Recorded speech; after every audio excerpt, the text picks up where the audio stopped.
Check out the Nikki Smash Show only on Patreon. Fuck you now.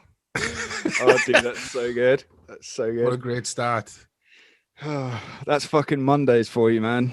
Oh, bud, I don't know what's the matter with me today. I just feel all over the place. I feel so tired and I look tired and I'm on my third coffee in 10 minutes. Oh, dude, yeah, same. I'm like, just fucking like I can't even put my eyeliner on equally. Got no excuses there. Like fucking. Oh man. Anyway. Well, I suppose we'll just jump straight in. So, Yeah, welcome to the Nikki Smasher, Shane. How the fuck are you, dude? thank you so much for having me, bud. Pleasure. Oh, dude. So basically, you're kind of taking over the world right now. Well, I don't know about that, but you're just trying to keep busy, dude. You know what it is. We're all in the Yeah. same boat. Just trying to keep thinking of new stuff and new content and connecting with the fans and that. And Yeah. yeah. Yeah. How are you keeping fresh, like doing songwriting in this? Are you just kind of non-stop writing until you're sick of yourself? Well, yeah, sick of me. Yeah. That's the new song. No, but it's Yeah. yeah, completely. But I never really stop writing. I may not be as an intense, a songwriting session, sit down and start to finish type thing, but I'm always coming up with ideas, whether it be, checking in the phone, having thoughts and jumping up into the studio quickly and getting it down, and then I can forget about it and come back at another point. But that's kind of always there. It's like I've said this before, like it's like a curse sometimes, Yeah. it's not you must feel the same, bud. It drives you mad sometimes, and until you get it Yeah. out of your system, can you move on to the next thing in your life, whether it be shopping, normal stuff. But until Yeah. you sleeping, until you get that out of your system, can you actually function in the real world? Yeah, it's weird that like that people don't really get it as a songwriter. There's like the blessing and the curse thing, Yeah. isn't it? Exactly how you're saying it there. Like I don't know about you, but like sometimes I wake up at like fucking you know 3 in the morning, and go, oh, I need a fucking guitar, Yeah. quick, Yeah. and then you're like fumbling around like, oh, I can't fucking play it too loud. I don't want to wake people up and shit. That's it. Fumbling around and shit, you'll knock something over and you're like, okay, you sat there in your pants, like, oh, why can't I find voice recorder? A video will have to do. And you see yourself like slouched over naked with your guitar going like, like Exactly the same. And if I can't, if I you know if I can't get to a guitar or something, I've got so many voice recordings on my phone where I think I've sang the melody like whispering into my phone, like this really sort of perverted, like breathy sort of yeah. voice. And you're thinking, yeah, that'll do. Put it down. The next morning you listen back, you're like, what the fuck is that? Like Yeah, you you're can't like, make that's not audible. Like, it's it not. used to happen to me a lot if I was driving. I'd be driving along and be like, oh, I'm not going to listen to music right now. I just want to, like, just escape while driving to Yeah. fucking Tesco's or something. Yeah. And then you'll be like, oh, be like, yeah, I think it's in a drop C, and yeah, and it'll start the drums going, and then you just Yeah. chat through, you like give this commentary of like what this thing is, and then you hear it back, and you're like, that doesn't make any sense. Do you know, I think if I ever lost my phone and somebody picked it up and then started listening to the message, they'd be like, what a weirdo. Yeah. Like, what is wrong with this guy? Because What's like you happening said, there is here? some weird instrumental sort of, yeah, in my head it works, but to anybody else, they must be thinking that guy's insane. Yeah, fuck, I get that, man. Do you ever, what's it like when you present a song to the rest of the lads? Do you ever get that thing of like, I think this is going to be the one, but you kind of feel like they're going to turn and go, that's shit. um, I mean, Hear me out, lads. Hear me out. Okay, just bear with me here. Yeah, just, yeah. It's not Understand. finished. Yeah, this is where the strings come in and blah blah blah. Yeah. No, thankfully it's never happened. But one thing we talk about recently, a song of ours, I forgot what it's called now. Sin on Skin. I kind of brought that to the table like 3 years ago. and I played it, kind of demoed it, done a version on my Mac and stuff and Pro Tools. Sent it over. Ronnie was buzzing on it. Played it in the room, and the boys were like, "Nah." I was like, "Oh, okay." They were like, "Oh, there's something there, but nah." And I was adamant, but it is what it is. It's five heads in a room. We all got to be vibing off it. And then we had another stab at it, and it's now on Spotify and all our download platforms. It's the largest stream song we've got.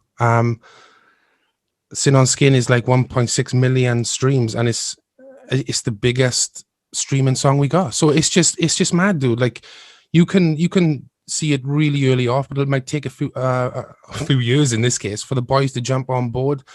But it's weird, but sometimes you hear it and others don't. But doesn't mean it's not a bad song. It's a great song. So it's mad. Yeah, right, man. I was actually listening to your record today while I was doing the child run.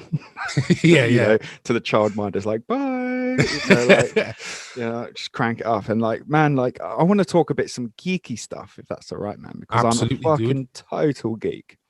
And amazing. I love getting inside people's minds with this stuff, especially on music. Yeah. So the process of how you did that, if I remember right, because I think we were talking about it as you were just finishing it when we were playing, I think it was Love Rocks. Right, yeah. And I remember Ronnie saying like it was a completely different environment, completely different setup to what you'd kind of experienced before. But that was kind of like the magic of it. Is that kind of right? Yeah, I mean, we were so fortunate to go up and record in Andy Sneap studio, guitaring for Iron Maiden and stuff, and he's just a mega producer. And so his home barn conversion, I'm saying home, is huge. It's like it's unreal, and his studio is incredible, and it's all set up, and it's where Judas Priest sort of rehearsed. Which is insane. And we were kind of jamming in Judas Priest's rehearsal space, and I'm singing on Rob Halford's microphone.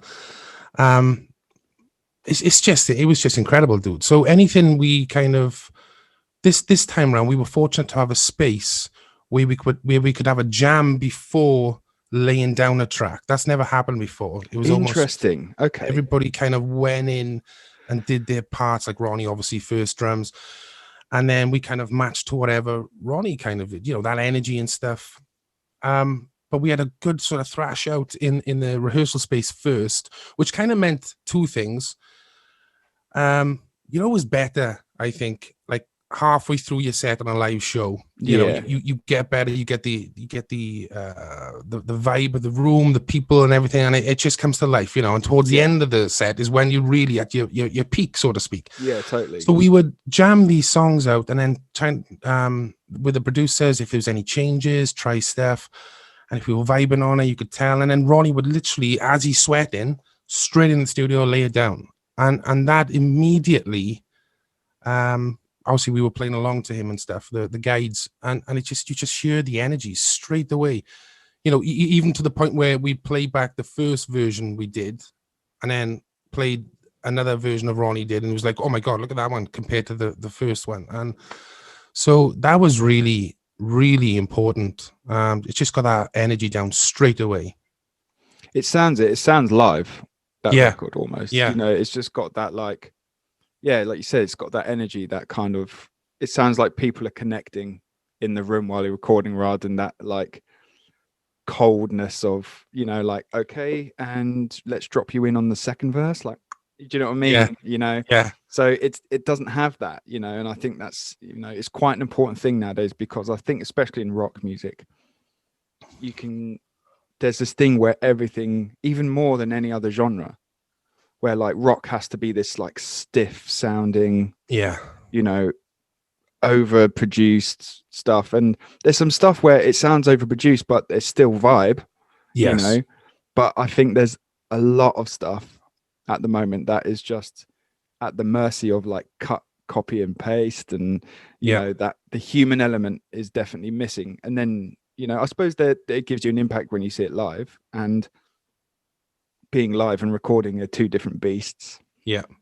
But I think there's definitely something lacking in a lot of rock where there's that human element, you know, that vibe and stuff that's going on in there. And I think 100%. it's very, very audibly different, your record, especially to your first one as well. Like it's just got this, Yes. you know, like it's happening, if you know what Yes, I mean. dude. Yes, I totally agree with you. But it's everything you said there. I completely agree with.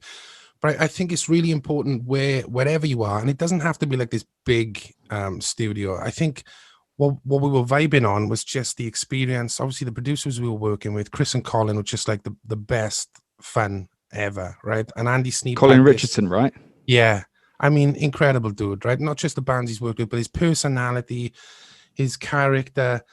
It was just a joy to be in that room like every day, and you were gonna have fun. You know, I've been in studios where that red light comes on, and you're like, oh, I've got to focus. You know, you're in that. Yeah. It's almost like it stops that creativeness like coming out. It because it's so intense, and you've got to be on it. But at the same time, there has to be that balance of this is supposed to be. I'm supposed to enjoy this. Like, how am I supposed to portray a vocal, a guitar line, something that when I'm not feeling it right now in this moment? And I've been in those cases in studios where it's like, right, you ready? Red light. And then, you know, it's go. I think Andy Sneap has got this sense of humor where if you do something wrong, he's on you. So you can get pressure there. But at the same time, he's so dry. His sense of humor is so dry, and everybody else is laughing in the room, and it's just infectious then.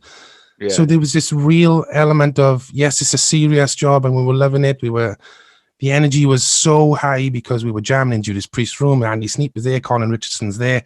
So we were like buzzed about doing the record, but the vibe, the characters, the personality in that room when recording was just as important, because then that made us relax a little bit, but made us do our best work. It was a wonderful experience. Yeah, man. Well, it definitely sounds like it, you know. And I want to touch on something you said there that was really important, I think, is the element of having fun. Yeah. Because that's why you fucking started in the first place, right? Like it was fun. 100%, bro. You know, it's and that's a part of the reason why I think the Crows are doing what we're doing right now and having a tiny bit of success, is because I'm doing it with my buddies. I'm doing it with my kind of best mates that I've had, God, for so long. And I think then when you are sharing something and have that little bit of, I don't know, joy in what you're doing. When I mean joy, I mean not just like the inner joy, the joy of success, a tiny bit of, you know, oh, we're doing what we want to do. Yeah, it's happening. And it's with your buddies, and it's like, man, do you remember when we were doing this 20 years ago? Like, you know, and this is what we're doing now, and we're doing it for a living now, which is insane. It's great, man, and hats off to you, dude, because it's so hard to make that leap from doing a 9 till 5 to support the love to making the love what is your bread and butter. Yeah, you know, it's a tough transition. Like I certainly was in when I made mine like 3-4 years ago, to like being like a self-employed musician, you know, or professional musician, whatever the fuck that means. You know, like everyone who I know is supposed to be professional. They're all dweebs and geeks and shit, man. Like, you know, it's, you know, but it is a hell of like the transition. Like it's a bumpy road, and people seem to think like, oh well, if you're self-employed musician, you're raking in the money. It's not that at all. No, you know, the inconsistencies of pay to pay, you know, pay to paycheck is just like some like December and January I dread. This is nothing happening, you know, for like a PR agent or a songwriter. You know, and people aren't really doing sessions and stuff, you know, and well, they certainly haven't been the last year, you know what I mean? You know, it's cool. I mean, you can do shit remotely, as I know that you do a lot of stuff remotely, but like it's just, you know, I was talking to Ace from Skunk Anansi. He's been on the show. Oh, amazing. And we were talking about, you know, that just again that human element of being in the room and going like, what about that? And then playing it and going, yeah, that's sick, and it's done. But to do that digitally, it takes like a day or two. Yeah. You know, a 2 or 3 second thing is now 2 or 3 days. So it's a hard thing that, you know. But you do a lot of songwriting, don't you, for like other people, right? I used to do quite a bit. I had a publishing deal a few years back. And there was stuff people all around the globe, really, there was a lot of like American interest and stuff. And sometimes they would, it'd be kind of like in conjunction with, I would write stuff for people and send over a demo, and then they'd kind of leave my voice on it, which freaked me out because I didn't want to be associated with that. You know what I mean? I kind of wanted the rock music. I wanted this vibe.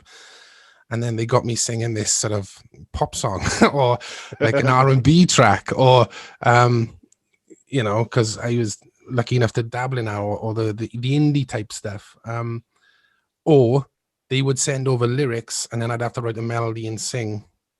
So I kind of did both. Right. Which was really fun, man. Yeah. It kind of like, it kind of made me realize, hone in the craft and stuff, but at the same time, realizing what was good and what wasn't, and that doesn't mean, that's not disrespectful in any way, shape or form, but you kind of know where you are then within the world. I'm like, all right, oh wow, you just blow my mind there. I need to be more like that, and so you kind of learning through the experience, as opposed to just writing a piece of music and 5 lads in the room going, well, that's good, oh, that's crap. Yeah, totally. You see literally a progression, I guess. And you're bombarded with new or fresh ideas from other thoughts and people, like, so it was brilliant, but it's kind of difficult too, because you'd send something over and like, well, no, I want him more in the style of McFly, that's what they would say, and then, or they want him more in the style of the Backstreet Boys, and you're like, right, okay, and then you'd rework it, and then they'd be like, yes, that's it. So it was, I've sung everything, dude. Are you going to release like a trap record? Oh hell no, dude! I want to hear you some beats, bro. Oh, I mean, dude, I love all music, dude. If it's a good song, it's a good song, and yes, I think absolutely. Sticking a genre on it. There's so many bands out there that have covered Britney Spears or whatever, and it's just like a genre is something that connects with a group of people, as opposed to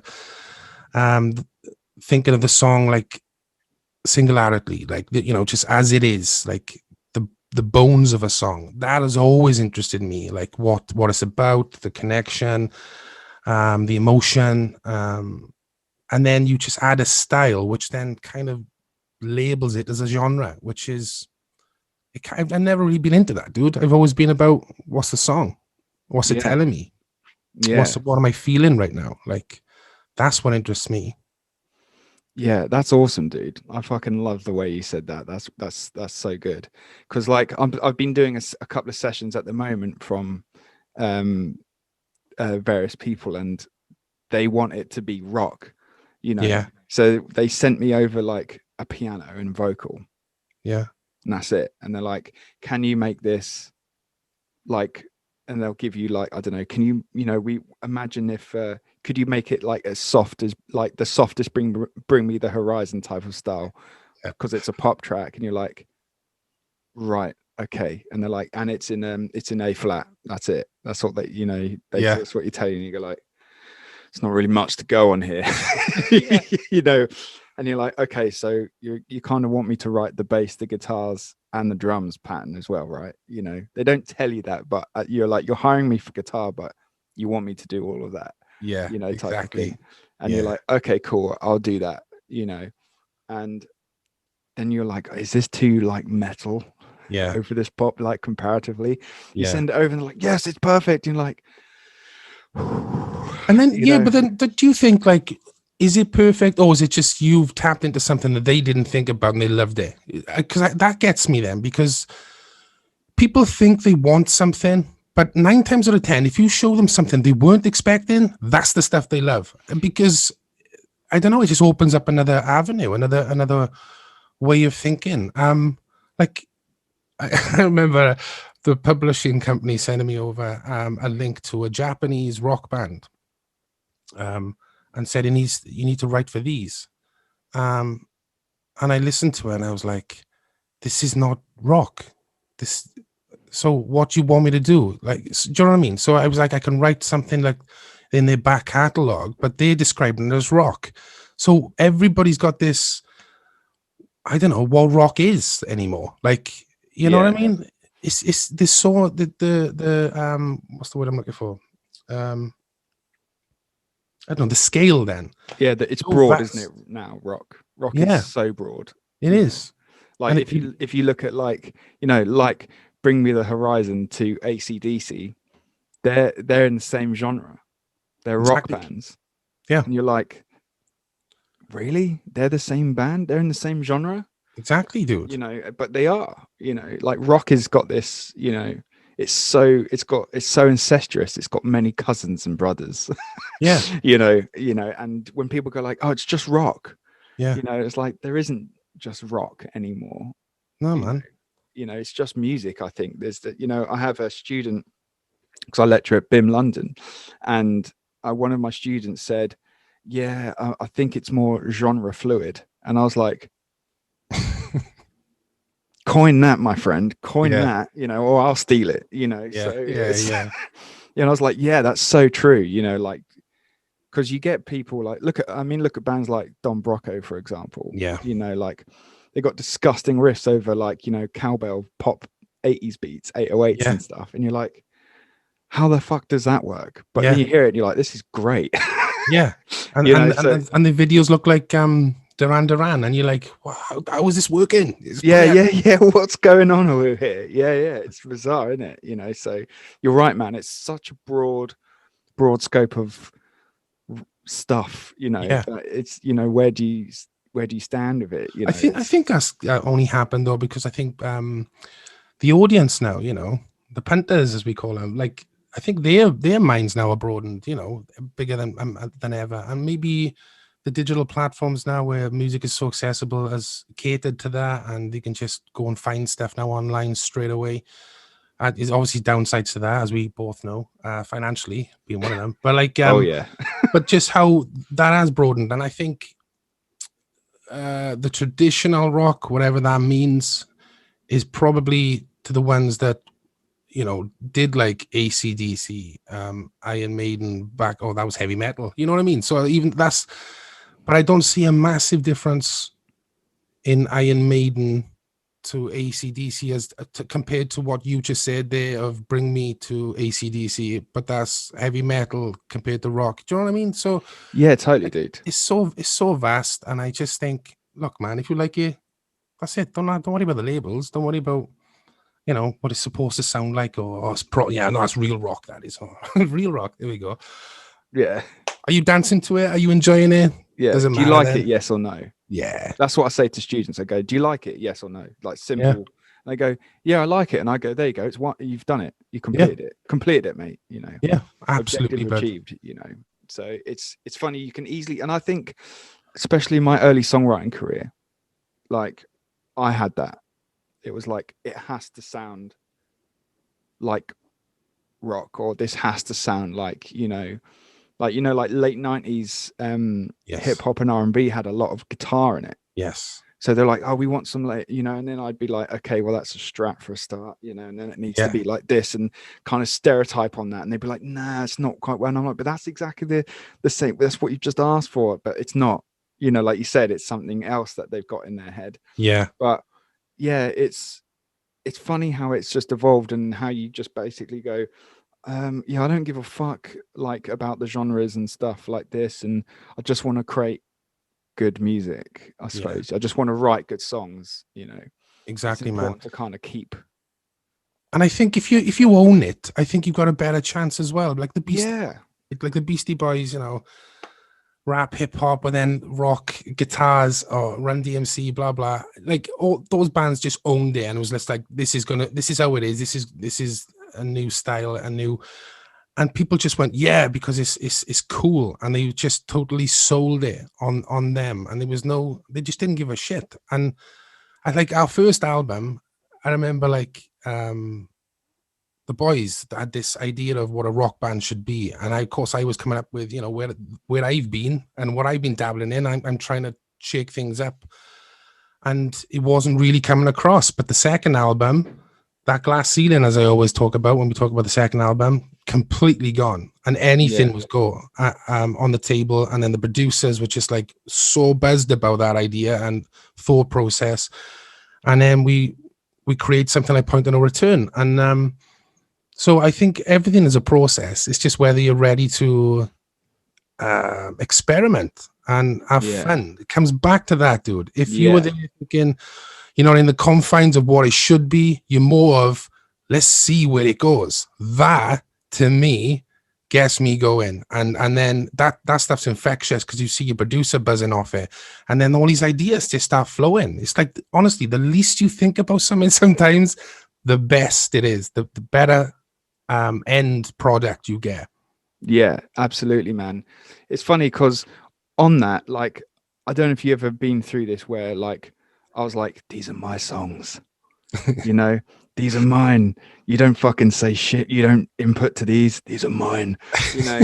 And before our third record, I kind of had this like epiphany thing where I was like, I feel really lonely as a songwriter after our second record. And I was like, it felt like a lonely process, you know. And I was kind of like, oh, I'm the troubled artist, you know, type of thing, right?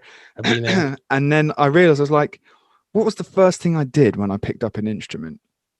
It was try to find someone else who could also play an instrument and play together. Yeah. So I kind of took that ethos and kind of went, maybe I should apply that to writing, you know, rather than and take that ethos of doing rights for other people, or, you know, what have you, and put it into my own stuff. And it just was like, Yeah. you know, and Incredible, ever isn't since it? then, it's just like, yeah, I just love, it's almost like if I'm writing by myself, I'm like, you know, I want to write with other people now, you know, constantly. Yeah. It's an interesting little thing there, you know. So many points you said there, but I can relate to. Yeah, it is, especially if you're not in a great place. Like, Yeah. because I wasn't, like we were talking about, you know, how I made decisions to kind of do full-time music, and then I lost everything. Like, my entire life changed because I didn't have the support. I kind of saw things for what they were. I wanted to, you know, I had a great job. I was doing good. But then the real version of me, you know, when you take away the job, like, who am I? Yeah. And then you realize, you know, without getting too heavy and too deep, but the people you're with, who are they kind of in love with? What side of you, what version of you are they in love with? And then when you strip all that away, and then, oh, this is the bare bones of me. How'd you like me now? And it's like, well, I don't really. You know what I mean? Well, you know, I had the don't think exact that's same thing. it's not. I don't. I'm being blasé about it. It wasn't just like that, but that's how it felt. And then you got to kind of start from the ground up again, and kind of like, okay, who am I? And then you start writing in that format, and you're consumed with that way of thinking. And that's a dark place too. But what I love about music is I get all that down on paper, and as you said, they're your babies. Those songs. Yeah. The minute for me they're down, and they're on a Mac or on a demo, I'm free again. And it's like, I don't really have any. I'm not really precious on anything, because the thing in our band is, whoever brings it, if you can better it, do so. If not, leave it alone.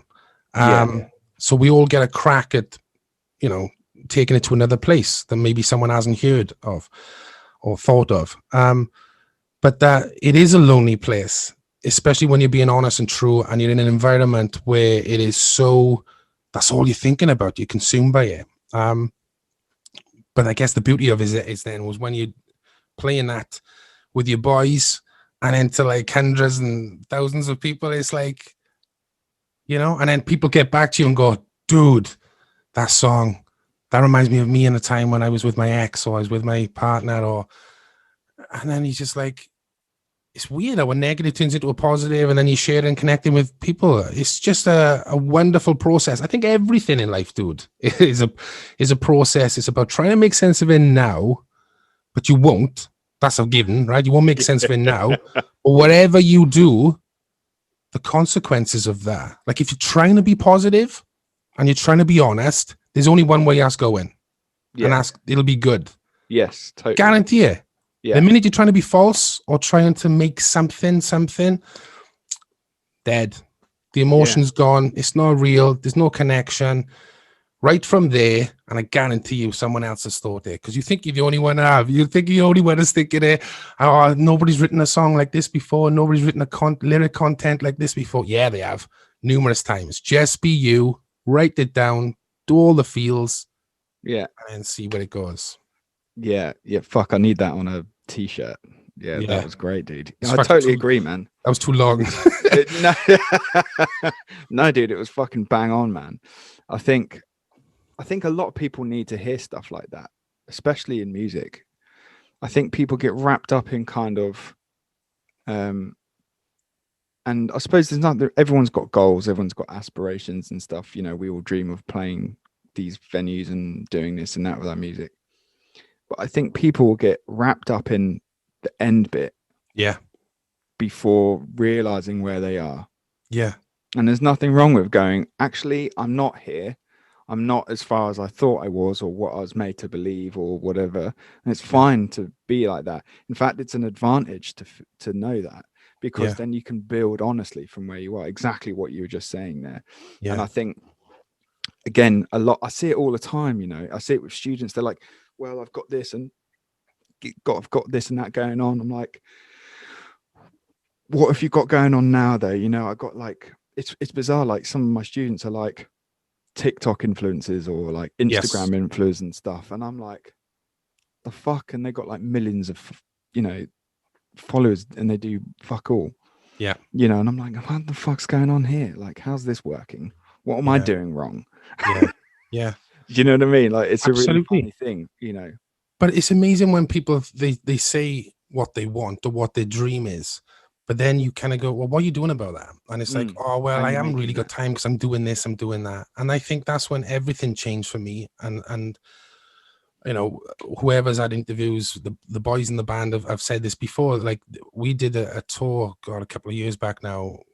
We did a tour with Wolf Jaw, who were Bad Flowers back then.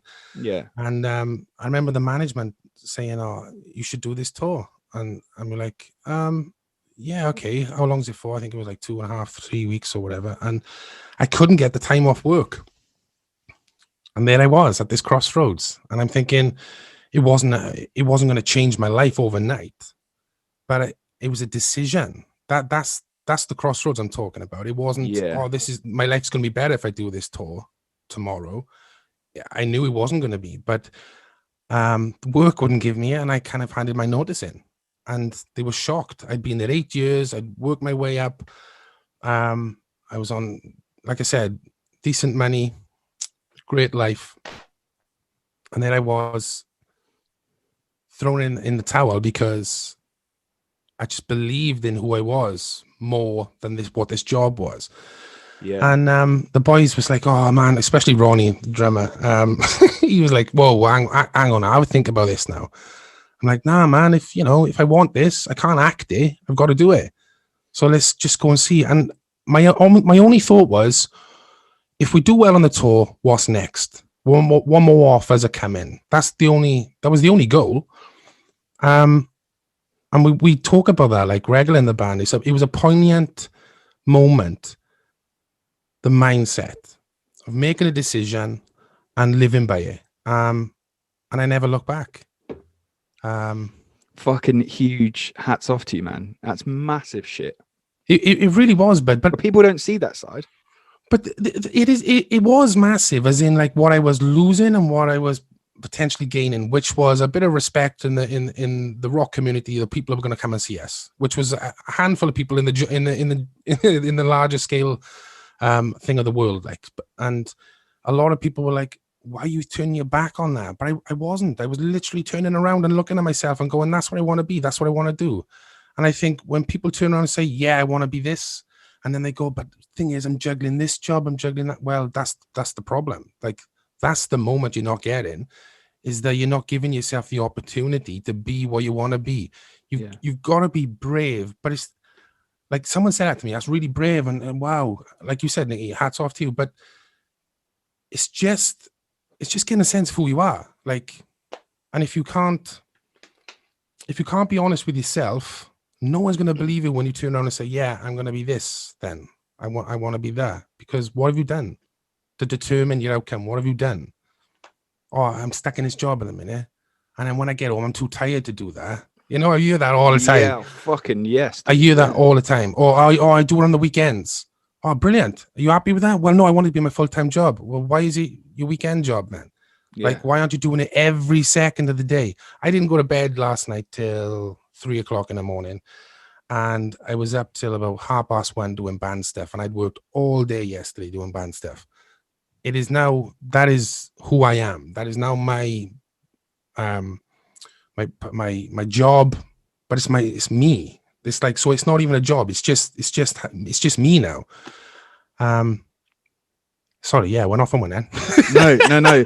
That's exactly what my shows are about, man. It's about like kind of, digging into the people, and I love knowing more about what makes people work, and all the stuff that goes behind that, because I don't think people ever really get a chance to do it. You know what it's like in fucking press, and I run a PR agency as well. It's like, if you were a biscuit, what biscuit were you being? You're like, all right.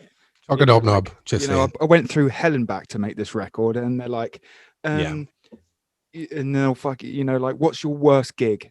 I don't know. I got million. They're more, loads. I don't know. Fuck. Yeah. I've been doing this nearly 20 years. I don't know. Yeah. You know what I mean? Like, I don't know. It's such a silly question, but no one goes like, I listened to this track on the record, and it really sparked something with me, and I was wondering, what would you mind talking about this? And I'd be like, yeah, I'd fucking love to talk about that, because, that's why I fucking wrote it. Yeah. Yeah. I don't care what biscuit I would be, because I'm not a fucking biscuit, No, and all that shit. Exactly, bud. I'm a chocolate hobnob. Just putting that out there. Yeah. But going back to, like, you with the writer, Nikki, is it like what is it a piece of work you've done where you've looked at it and gone, wow, that is like, that's every inch of me, like, do you know what I mean? Like, the feelings. Have we ever come away and wrote something and gone, don't get me wrong, we can all write something better, and we have done in the, where you think in that moment it's the best thing I've ever written, and then 2 weeks later you write another one. But like, is there something you've written and gone, that's me, that is all of me? Yeah, a song called Habit Machine on our last record, Art of Disconnect. Yeah, that is like, like cut it open and just go, there you go, that's my insides. It's not beating around the bush in any way, and really talking extremely open about who I am, and it's that, that's a fucking great question, man, because I didn't really realize that until after I was hearing it back. Yeah. Do you know what I mean? Like, I put it in, and then people going, fuck, this is, this is out there. It's not a commercial radio song by any stretch of the imagination. It's a, without any pun, it's an art piece. There's a couple of like art moments on that record, because it was like, well, I don't have any, I'm not tied to any labels. I'm not tied to any this or anything like that, So I have all the creative freedom in the world to do what the fuck I want. And yeah, I've always wanted to do an album like this, so we did. It's a shame no one liked it, but but that's neither here nor there. But I like it, and yeah, that moment of when I heard it back, and I was just like, fuck, I made that.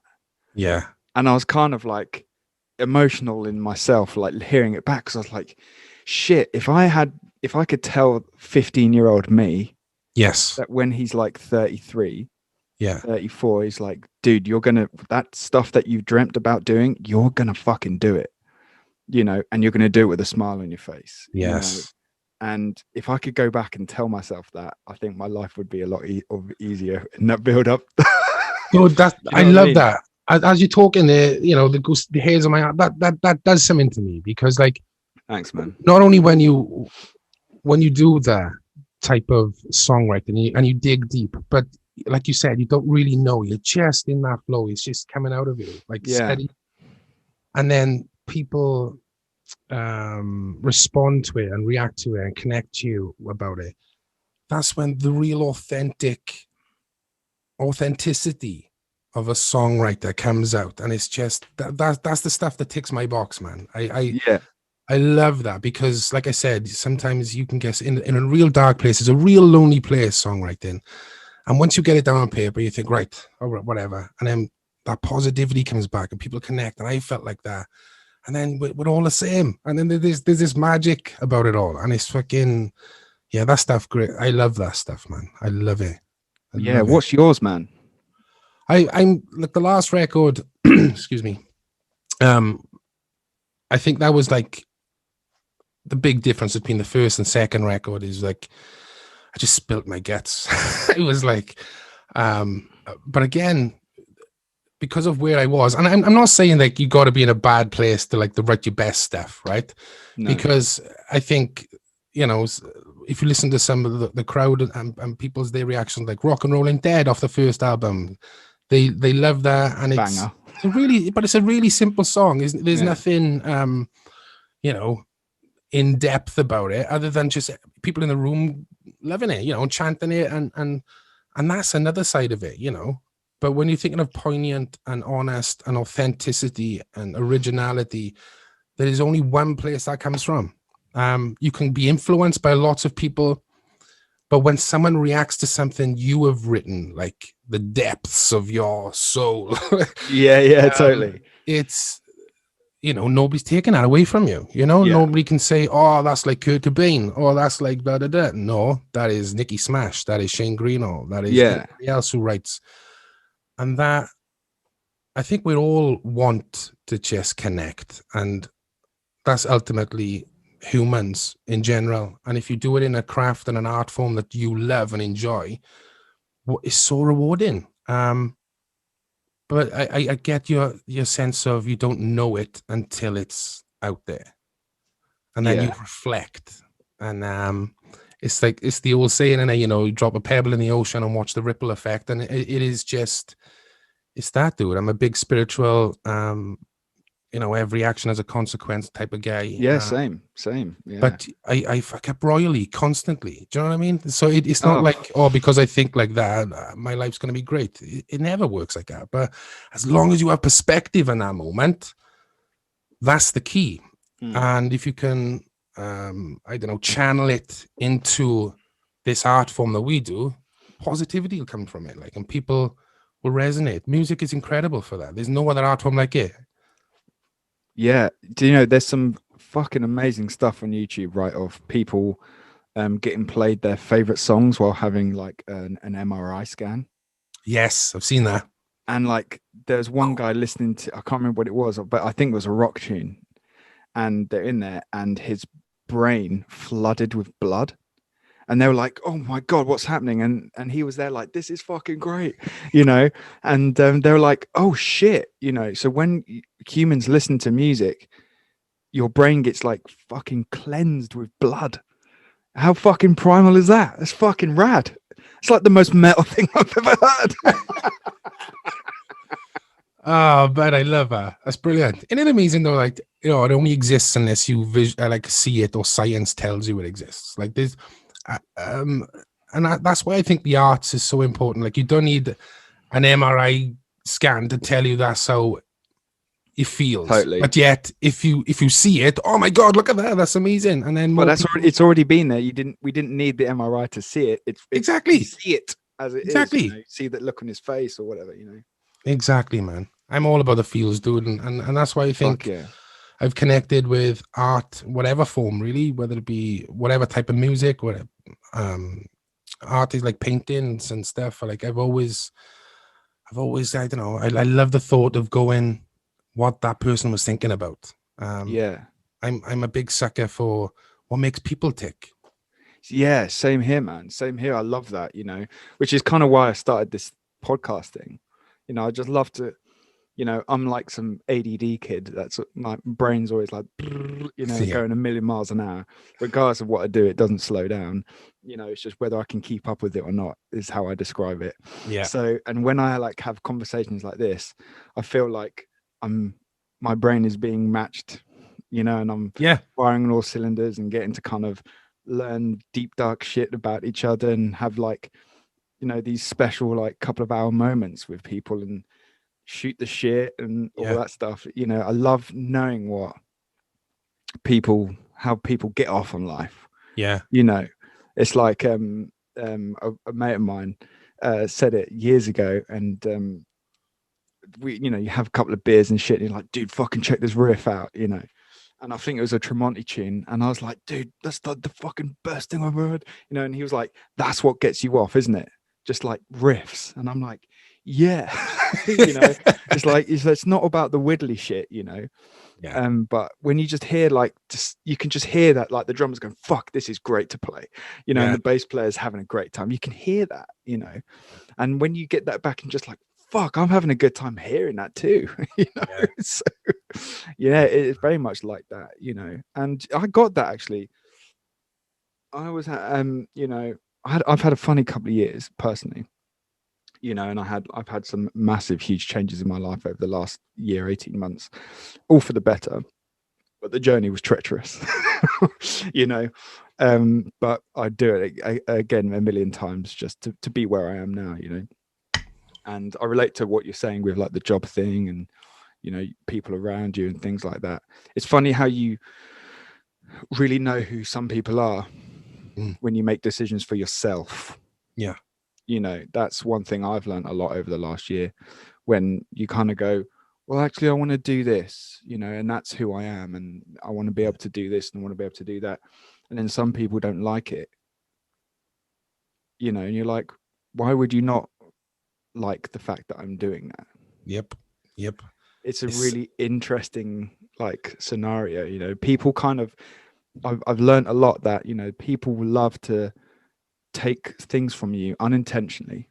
Yeah. You know, and then when they can't get that from you anymore, they don't like you. Yeah. Exactly that, bud. And I think I had a long relationship, 10 years, and Same. I was always the musician. I was always writing, I was performing, but it was okay because it wasn't primary, because, you know, I had the money coming in, which was the key. And then when I had that moment of I find myself going into too deep here, but when there was an opportunity, not at all, mate, option to for my partner to take less, she was working less hours and part-time. And then when I said, oh, do you think at some point that you'll be able to do full-time and then I could do part-time and then I could do more with the music? And it was like, well, why would I do that? Right. Okay. So, you know what I mean? So you've got, because I'm the guy and what's expected of me, I can't have a change in my life at all. There can't be a difference. And that's what bothered me. It was like, no, this is your life now. And it was carried on for years and years after it. But I knew straight away. And then when I made the decision, what was thrown back at me was, that wasn't who you were when I met you. And then I was like, yeah. Well, wow, you didn't know me at all then, because that's exactly who I am. I've just been doing this stuff to cater or trying to keep what we've got, maintain what we've got, as opposed to trying to succeed in another. And then before you know it, it was minute that seed is dropped, you try avoiding that. That I say this to everyone. It doesn't matter what it is in your circumstance in life. The minute that thought, that seed drops, you ain't ignoring anymore. And things will change, because and whether it be good or bad, it will change, because it's I don't know, it we're talking about viruses and stuff. It is a virus. Once that seed is gone, it's like you can't think of anything else. If you want a red car, you will see red cars on the street everywhere, all the time. Yeah, totally. Yeah. So that's like law of attraction stuff, man. It is, dude. It's whatever you see will happen. Eventually, just take, like you said, however long it takes you to get there. Yeah. But it was incredibly tough to hear someone you spent a long time with. And I mean, look, don't get me wrong, right? There were multiple other reasons why things didn't work. Oh, yeah, but, of course. Yeah. And I hate to just talk about one thing. Okay, people listening, there's a lot more stuff. But and I'm not perfect by any way, shape, or form. But it was just the minute that seed was planted, that I've got to be a certain something for someone else, as opposed to being me and that person loving me for that, was the moment. Was like, wow, this isn't what it's supposed to be about, you know. Yeah, you know, it's fucked, man. Everything you say there is just like, I'm like, are you describing my life or are you describing yours? It's fucked. We've never been in the same room together. Yeah. We have. We have, yeah. Yeah. Fuck, yeah. It's nuts, that though. And it's quite a profound moment when that happens. Mm. You know, because there's an element of dread. Yeah. Because you've been kind of like, you know, spinning the fucking plates, making sure they don't crash. And then suddenly you kind of go, listen, can you just grab that plate? And they're going to go, no. Yeah. You're like, I really would like it if you could just, and then it crashes. And then you're like, fuck it. I'm just going to let them all crash then. Yeah. You know, like if That's one goes, it. the lot go. That's it. Yeah. As soon as that seed is planted, you watch your world change. Like, because being with someone is give and take. That's exactly what it is. And it's the want to give and take. That's another thing that people, you see it all the time, and that's not just in a relationship form. That's in a kind of business. That's in a band. You know, you want to give to someone. You want to because you just pure and simple in a purity fashion. You want to. End of. Yeah. And you don't mind necessarily about not receiving as much because you're happy to give, but there are times when you're like, I just need a cushion here or some whatever. And then when that's not happened, you're like, oh, hang on a minute. You know, I've sacrificed so much here. Yeah. I'm not trying to say fucking look at my achievements, you know, comparatively, but you're like, you know, can you not see what I'm doing? And I just need a bit of give and take here. Yeah. And when you don't get that, man, like you said, that, you know, that seed thing's a great analogy because it changes everything. And then suddenly, like, I had this thing for a couple of years, you know, where everything just looked different. Things that I was very familiar with just didn't look the same, you know. And what I was doing is like, I think I've just played this very safe, and I haven't, you know, looked at things on a, you know, ironically, on an honest level, even though I'm wanting that to myself. And I'm like, I've kind of dug myself a hole, and I've made my bed. I've got to kind of lie in it right now, you know. So you just kind of go, fuck. That's it. Again, but I mean, I'll tell you more off air because there's stuff I can't go into on right now. Tight.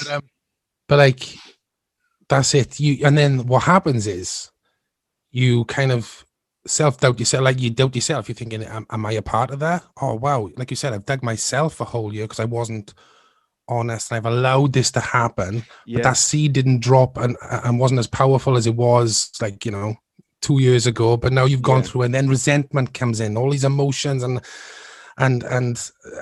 anger and hurt and pain and it's a really dark. But again, that process, you've got to go through all that shit to realize basically one thing: am I being honest to myself? And that is it. That is the only question you need to ask.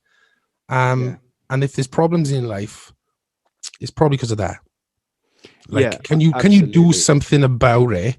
And if you can do something about it, are you willing to do something about it? That's it. Yeah. And I think as well, that's also matched by the people that are around you. Yes. Like, I had people that I thought I loved dearly, and I thought they loved me dearly. And then when I made certain changes in my life over the last year, you know, and at first people have your back, and then you go and do different things, and then they go and they almost think you're mad. You're like, no, I'm clearer than I've ever been. You know, surely you'd recognize that because you know me, right? Yes. And then you work out, you go, oh, hang on a minute, you don't know me and you don't want to know me. Yeah. You don't care, really. Yeah. Yeah. You know, and then it's fucked, isn't it? It is, dude. It is, because people don't like change. And once some of the people I've sort of been with and stuff, but the minute you have that change, it doesn't, you're not thinking about the person that's making that change. You're thinking, oh, how that's going to affect me. That's how people think. Yeah. And And instead of thinking, oh, right, okay, it is going to be different now for X amount of, let's just see this out. Let's see where it goes. There's immediate no. Why? Well, I'm happy with the life as it is. This is why we're together. This is, yeah. So then you think then, wow, I've made the wrong decision then by being with someone who is that way.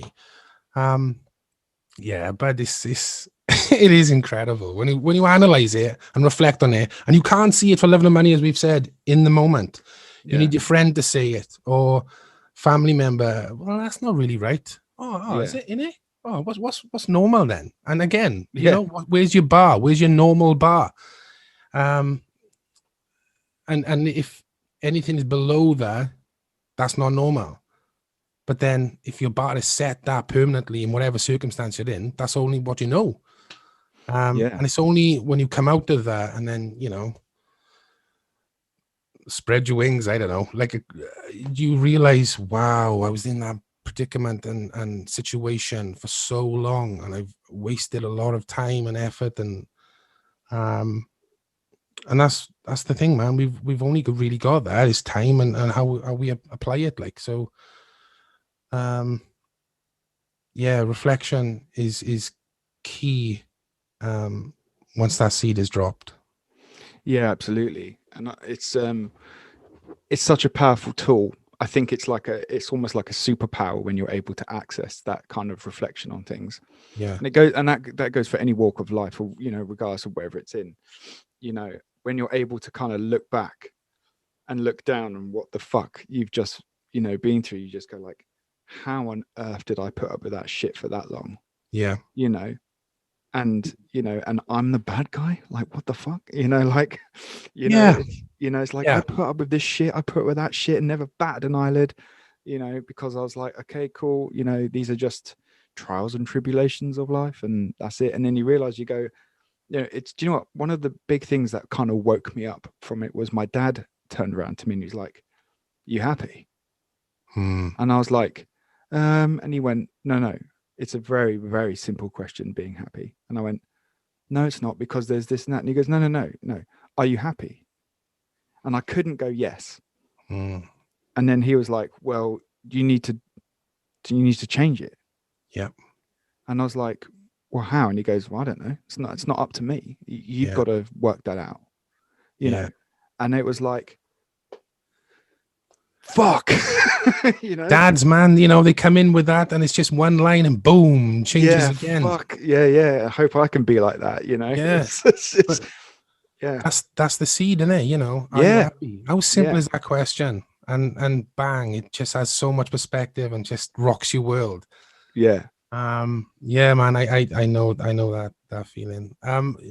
It is what it's the equivalent though, like you need to change. You got to be ready. You got to be in that moment where you're like, yeah, I'm not happy. Wow, self-realization, boom, moment. And then what am I going to do?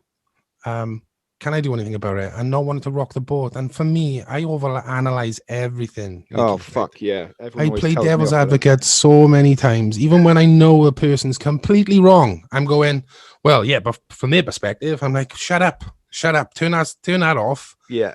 Because I worry too much sometimes about other people and what they think of me, and that it gets to the point where that honesty card is gone again. I'm now living towards somebody else's ideal version of me instead of being completely happy with who I am, as you said there with your dad. But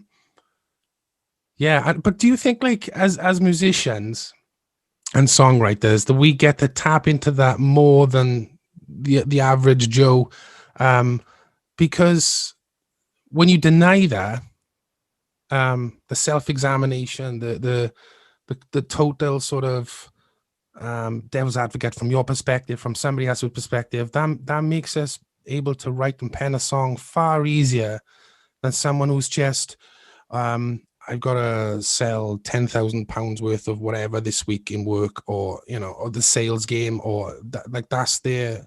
But for me, I observe everyone. Like if I'm in a restaurant, I can tell you, as even though if I'm talking to someone, I know that guy over there has got a killer leather jacket on. That girl over there has got a wicked pair of glasses on, or something. I'm always boom, boom, boom, and it's like, and sometimes it's I can implode with that information and observing, but I'm so conscious of everything. Sometimes I don't shut down to just think, what about me? But in the songwriting, that's a real asset.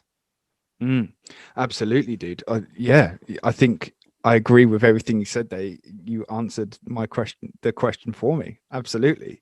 You know, I think it is a superpower, you know. Sometimes I think, and it just sounds, oh man, this is going to sound like really arrogantly egotistical fuckwit shit here, but there's definitely a time when you talk to people that aren't on your level. I don't mean intellectually. I'm just talking that they're not cut like us now. We're different. If you know what I mean, right? You know, but having this type of conversation with someone who isn't on that kind of mindset or haven't had those experiences, I kind of like, you know, I'm trying to roll with them in a conversation. Excuse me. And I'm like, I don't think you quite understand what I'm talking about. Not saying I'm some fucking super intellectual guru, you know, but I think it's more just levels and understanding. You know, if I was in a room with fucking rocket scientists talking about, you know, the damaging effects of protons to neurons in a fucking hadron collider, I'm sure I'd be going, check this riff out, you know. So what's your favorite biscuit? Go. Totally, dude. Okay, I got a question for you. Bourbons or hobnobs? You know, like type of thing, you know. And I'm sure they go, well, the reason why I like hobnobs is because they're made up of these you know, but you know, it's horses for courses, I suppose, is one way of saying it. But it's definitely an advantage. It's all, you know, like comedians always have like an advantage over someone because they're kind of the most intelligent person in the room. They're able to make you laugh and they kind of have you in their palm of your hands. That's very much to like being a frontman and a songwriter. It's the same thing, I think.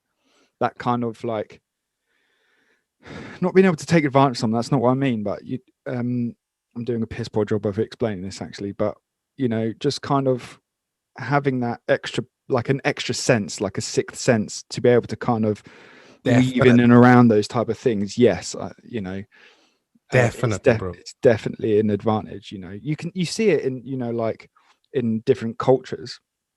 Like you always see like the, all right, mate, how's it going? You know, like lad culture, anyways, Essex type of bullshit. And you're just like, what's going on there? You know, have you done life? You know, have you experienced life?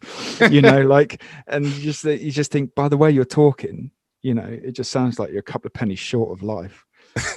You know, and I kind of, I'm bringing some intellect into there, and I don't mean to do it that way, but I'm trying to just think of some sort of adage to kind of match into what we're talking about. But it is definitely like a superpower, but it does come at a price. It does come at a price. I wrote a song about it and literally just called it Comes at a Price, because that kind of high level, I think it's high level emotional function, and understanding a high level emotional functioning people, like you said, you can meet someone within a minute, you're just like, I fucking know this guy's backstory, just because, you know, in a good way. I can understand this person. I can sympathize with them. I can understand why they're standing like this. I can help, you know, I'm quite into like psychology myself and body languages and all this other stuff that I've actually been studying a lot of it in the last year. And it's something I find fascinating. So you start to see it, you know, but there's definitely, it is a superpower, but it does come at a price. With like, if you take it on too much, you start bearing the weight of other people's shit. Like, especially like I'm a high empath. You know, and if like, if I know someone, even if I don't know them very well, and their like father or mother has passed, I get really upset. You know, because it's like my brain goes, we felt an emotion like that, relive it. Whether you want to or not. It's just the kind of makeup of your of who you are, Yeah, of yeah. being who you are again, you know. And yeah, it's a bizarre feeling when you can't, it's not that you can't control it, but like it kind of comes in at different times. You'll be like scrolling on Facebook and see someone's dog being put down and stuff like that. Fucking devastates me, it mortifies me, and I Yeah. relive my experiences with that, and it makes me terribly upset for that person because I understand the pain and frustration they're going through. Do you Yeah. know what I mean? I totally do, dude. It's mad you said empath, because that's what I've been described as. A lot of people that know me and stuff, and I kind of, I do pick up on, again, I don't know whether it's observing, but maybe the sixth sense, as you're saying, that there's a vibe. Like I'm always asking people, "Are you all right? Are you okay?" And they're like, Yeah, "Yeah, you sure?" Because I feel like there's something, and you can't not be indifferent to everybody else, but there's something I'm picking up on, and I've always been able to do that. If I walk into a room, I'm like, I don't know, I do have that sense of you can feel the energy, can't you? yeah, there is something in that. Mm. Um, yeah. So we Yeah, are, so we're superheroes. Is that what you're saying? I think we fucking are, dude. I think we're Fuck, I need to get a superheroes. costume, man. I gotta get a costume then. Can I be like your, you know, your Robin? You know, No, well, you could be Batman. oh, I don't know. It's too much pressure. Brilliant. I'll be the guy. I'll just like, I'll come in on like the big episodes of stuff, you know, like you're like, where's Nikki? Like, ding, here I am, Yeah. dude. You know, like, oh, you know, I tell you what, dude, you'd make a good Joker. fuck, dude. Yeah, I think I'd make a sick Joker. Yeah, Yeah. I've got like a weird face, so I think I'd like sell No, that shit well. that is not what I meant. That is not what I'm I saying. do have a jokery face, man. I've got like chubby cheeks and like a weird chin and jaw, so I could do that. I could do that shit. No, you got it completely wrong. What I'm saying, like the mentality behind Joker. You know, the whole not know how you look. There's an honest insecurity there. There you go. Again, no, that's what we're really good at, dude. Taking all Yeah. those emotions, and I think insecurities again can be like, as long as you've got that context. I'm so insecure. That's what Sick of Me was written all about, you know, like looking in the Yeah. mirror. And I think just because of the lockdown situation and everyone's in that same boat, and you can't go outside and meet friends, and avoid yourself, like your thoughts, you're in, you know, for me, this is my office anyway. So I'm kind of here now, Same. whatever. But not even having the option now to go and visit someone, or down the pub, Or just take like a random Thursday off, just to take like the morning off and just go, I'm gonna go to fucking gym, yeah, you know, or you know what, I'm just gonna actually, you know, I've done a lot of work and today I'm just gonna fucking do nothing. I'm gonna yeah, sit in my pants. But that only lasts till like 1 o'clock and you get bored anyway. yeah, exactly. I was before lockdown, I was a real keen swimmer. I was going to the gym and swimming 3 times a week and stuff, and that stopped. And you know, the people say today about exercise and how that can stimulate and you know, mental issues and stuff, and really help, and I haven't been able to do any of that. And I kind of Yeah. think, oh yeah, you could do you know, the press ups, the sit ups, and go for a run. I don't know, there was something about swimming, there was a peace. I don't know if you've done swimming, dude, right? But when your mind, like you've just described yourself, that does that constantly, and it's always like firing off a new idea. That's what it feels like, and it can be like exhausting. But when Yes, you're it is. swimming, dude, and what I find with exercise, but swimming in particular, is that when you're focused on your form and what have you, and you're breathing, you are so at peace, because you haven't really got time to think about anything. And Yeah. that's the stuff that gets me going. Like if I'm doing something and I'm not thinking about anything, that's a real luxury for me. Yeah. Because it's poo poo poo constant. And Yeah. even when like last night I was in a recording studio, like I said, I didn't go to bed till 3 o'clock. But 2 hours, I think I finished about 1:30. But 2 hours of that, I needed to go and watch a film. You got to decompress, haven't you? Yeah, stimulate my mind in another way, so I stopped thinking about the song I've gone out in my head over and over and over again. and just leave that to rest, and finding something like swimming that can just eliminate all that pressure is a godsend, and I haven't been able to do that. Yeah, So man. Yeah, I really relate to that. That was boxing for me. yeah, You know, like not only was it good physically, um, but the mental aspect. You know, when you were saying like it's all you can focus on is like, okay, I've got to, you know, I'm doing this and doing that. It's like peaceful. yeah, It's not chaotic, no, you know, and there's such purpose because like if you drop any amount of conversation, you're going to fuck up your breathing and intake water, or I'm going to get punched in the face. You yeah, know, yeah. Oh, so neither is good. you did proper sparring and stuff then? Yeah, yeah, Oh my yeah, god, yeah, yeah, yeah. You know, like, do you know what? It's because I was. Do you know what? It came to this. This is an interesting thing because I was really badly bullied you know, in school and stuff. Always getting like the fucking shit kicked out of me. And then when I moved from Jersey to the United Kingdom, I was like, well, no one knows me here. I can kind of be myself and reinvent myself and deal with this thing. Very much just like we're talking about, you know, I'm not this person anymore because that's gone, which is mm, great. yeah, And then to kind of make up for this thing, because I love wearing makeup and stuff. I've always have loved wearing makeup and stuff.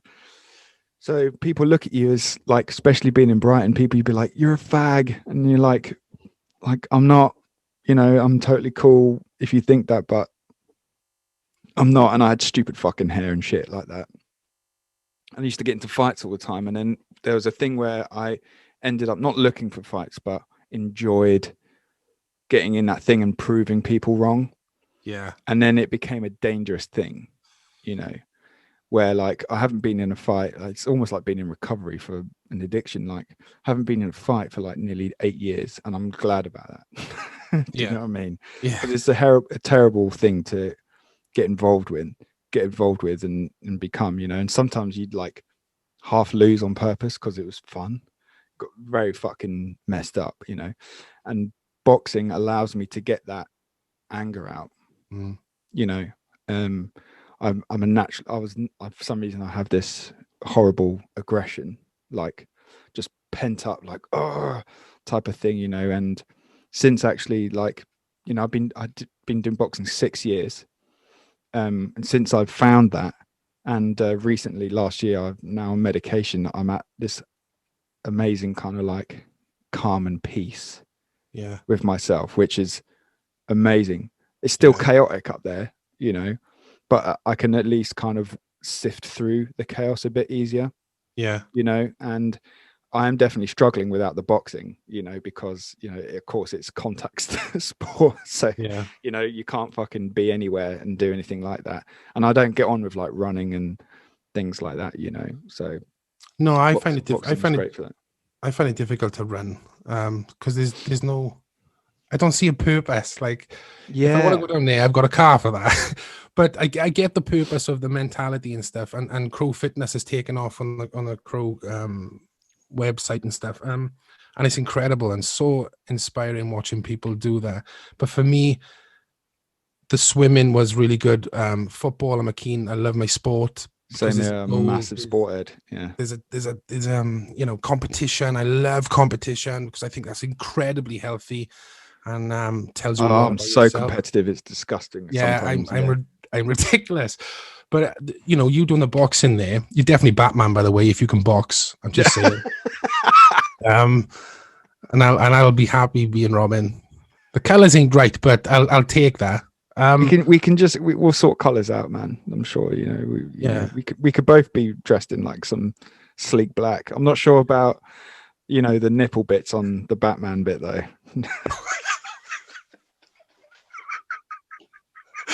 Yeah, we'll have to talk to wardrobe about that. Yeah.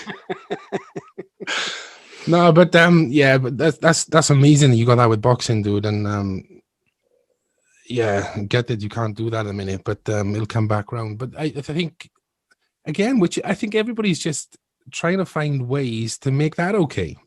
Mm. And the understanding of it all. And I think that's why music in particular is so important and clever, and it's the universal language. You know, it breaks any sort of language barrier. You know, you can go to someone over in Russia and play them a piece of music and they'll know exactly what you're thinking. If you could just describe how you're feeling via a song, do you know what I mean? Regardless of the lyric content. That's why I love classical music, like opera, and what strings evoke, and the question and answers with different instruments. They're having a conversation. It's like this communication. And I think that's why you don't need sometimes sport and everything we've just described is so important, but I think that's why music resonates on such a level, is that you just shut up and just listen, and the music will tell you exactly what you need to know. There's no like a text message, right? When you send a text message, that could be read so many different ways that sometimes you could find yourself in some kind of hot water because you're like, what's he mean by that? there's I'm none like of that. I'm bad with that. I'm terrible with that. That's why I have to do the voice shit. Yeah, myself and Roddy always do it. Just in case you got the wrong end of the stick there, boys. What I meant was, and then, you know, because sometimes it can come across like, what's the matter with him today?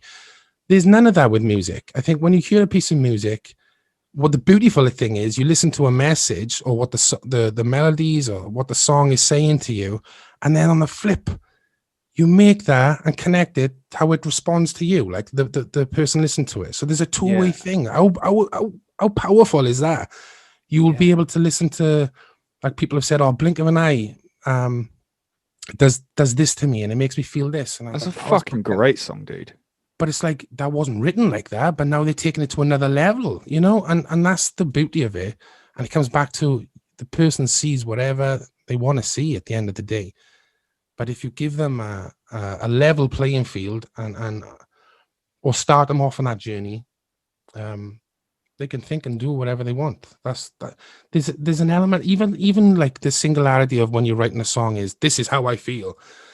It never comes across like that, because then it just goes boom to everyone, and everyone takes a piece of whatever they want and how they need in that moment.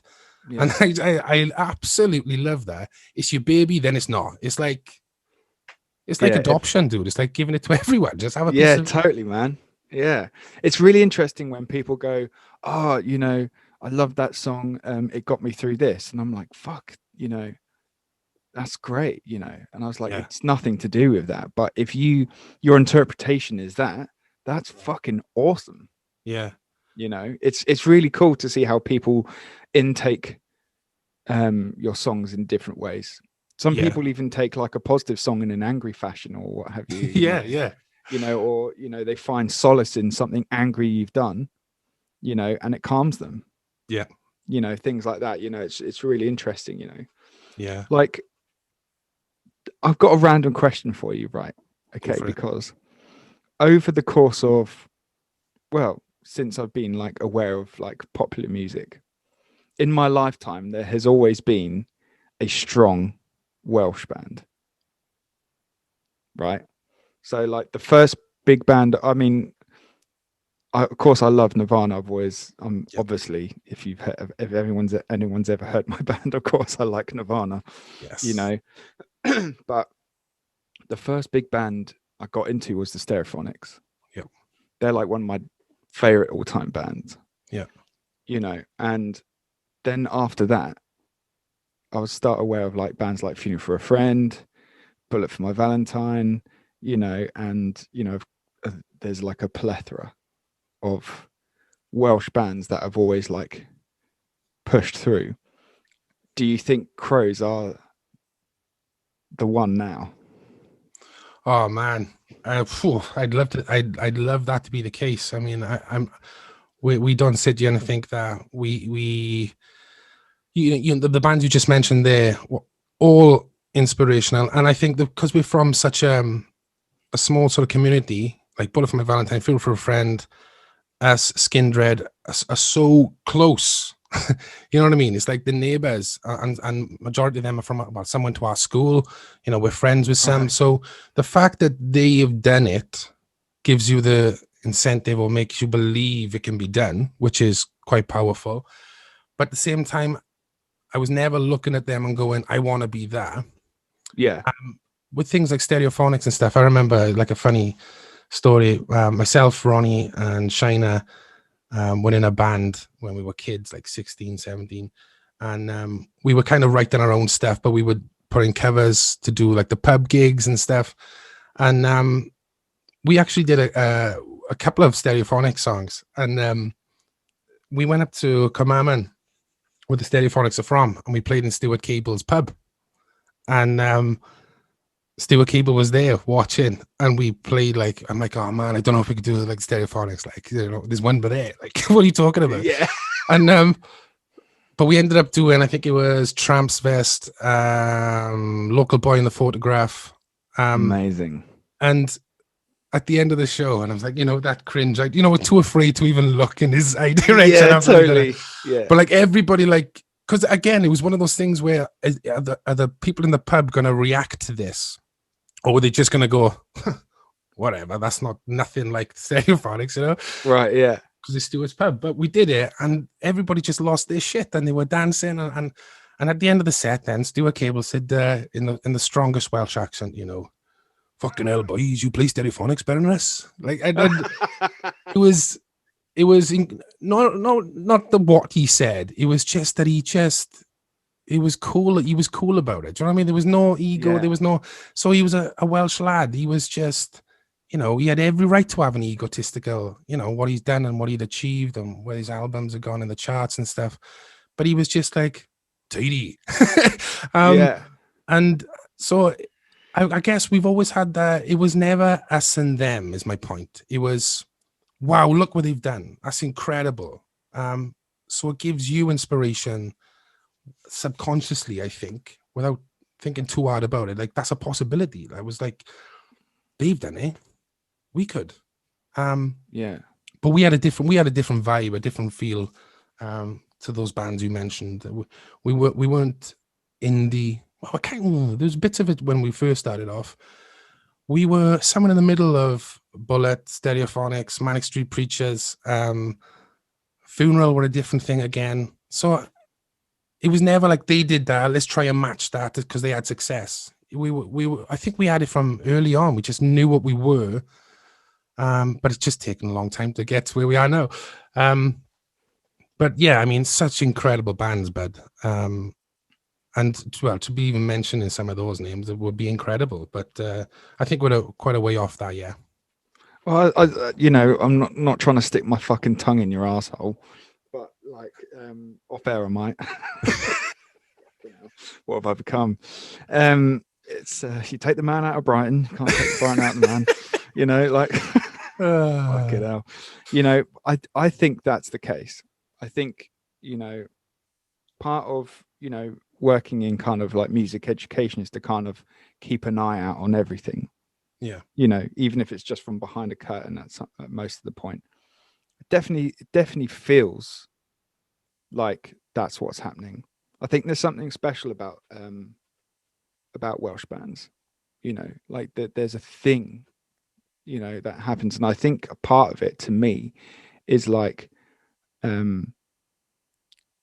that kind of, it's a community that you kind of build from it, because, you know, I've played so many times in Wales, and it's always been this strong community wherever we've played in Wales, you know.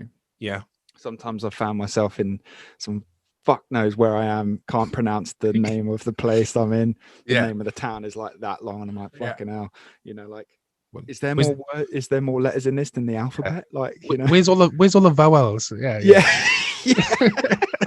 You know, and you know, you're playing in some, you know, small like club thing, usually like an old Legion pub or something like that, or something, and you know, like you're like, fuck, I hope they're gonna like this, you know.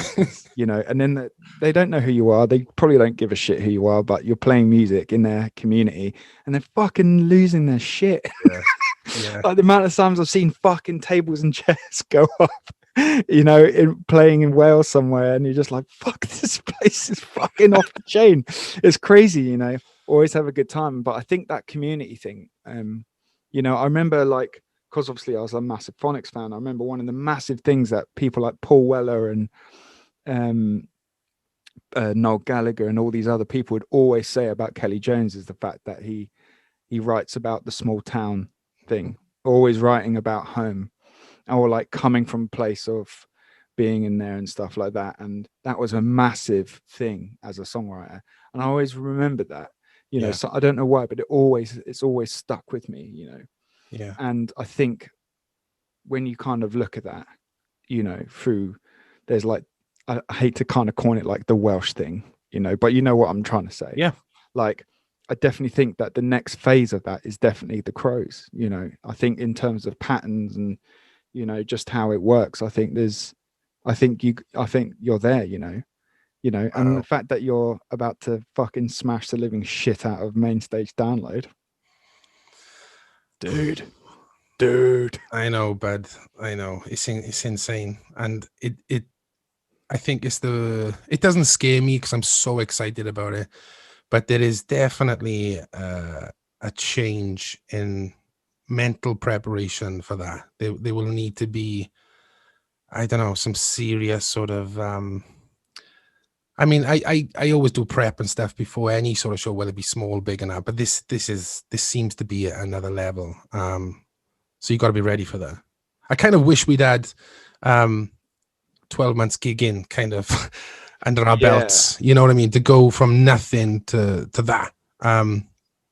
I don't know. I don't know what the situation is with obviously live gigs and all that. If it's going to come around anytime soon, who knows? But we just need to be ready for that because, as you said, that is daunting. It's incredible. It's inspiring. It's exciting, but terrifying at the same time. So, but I mean, going back to the Welsh thing, I think you've said it absolutely perfectly. It is a community, and I think what we took for granted was, well, me personally, I can't talk too much about the boys, but because everybody knows everybody's business in Wales. It's like, so-and-so down the road, and even if it's in Cardiff, even if it's in Swansea, you still find out. It's like, even though it's 30 miles down the road, that it just gets back to you. I don't know. It's a community thing. Whereas when we've done gigs in London, and there's this, you walk in London and it's hustle and bustle. And there's this sense of, I remember being on an escalator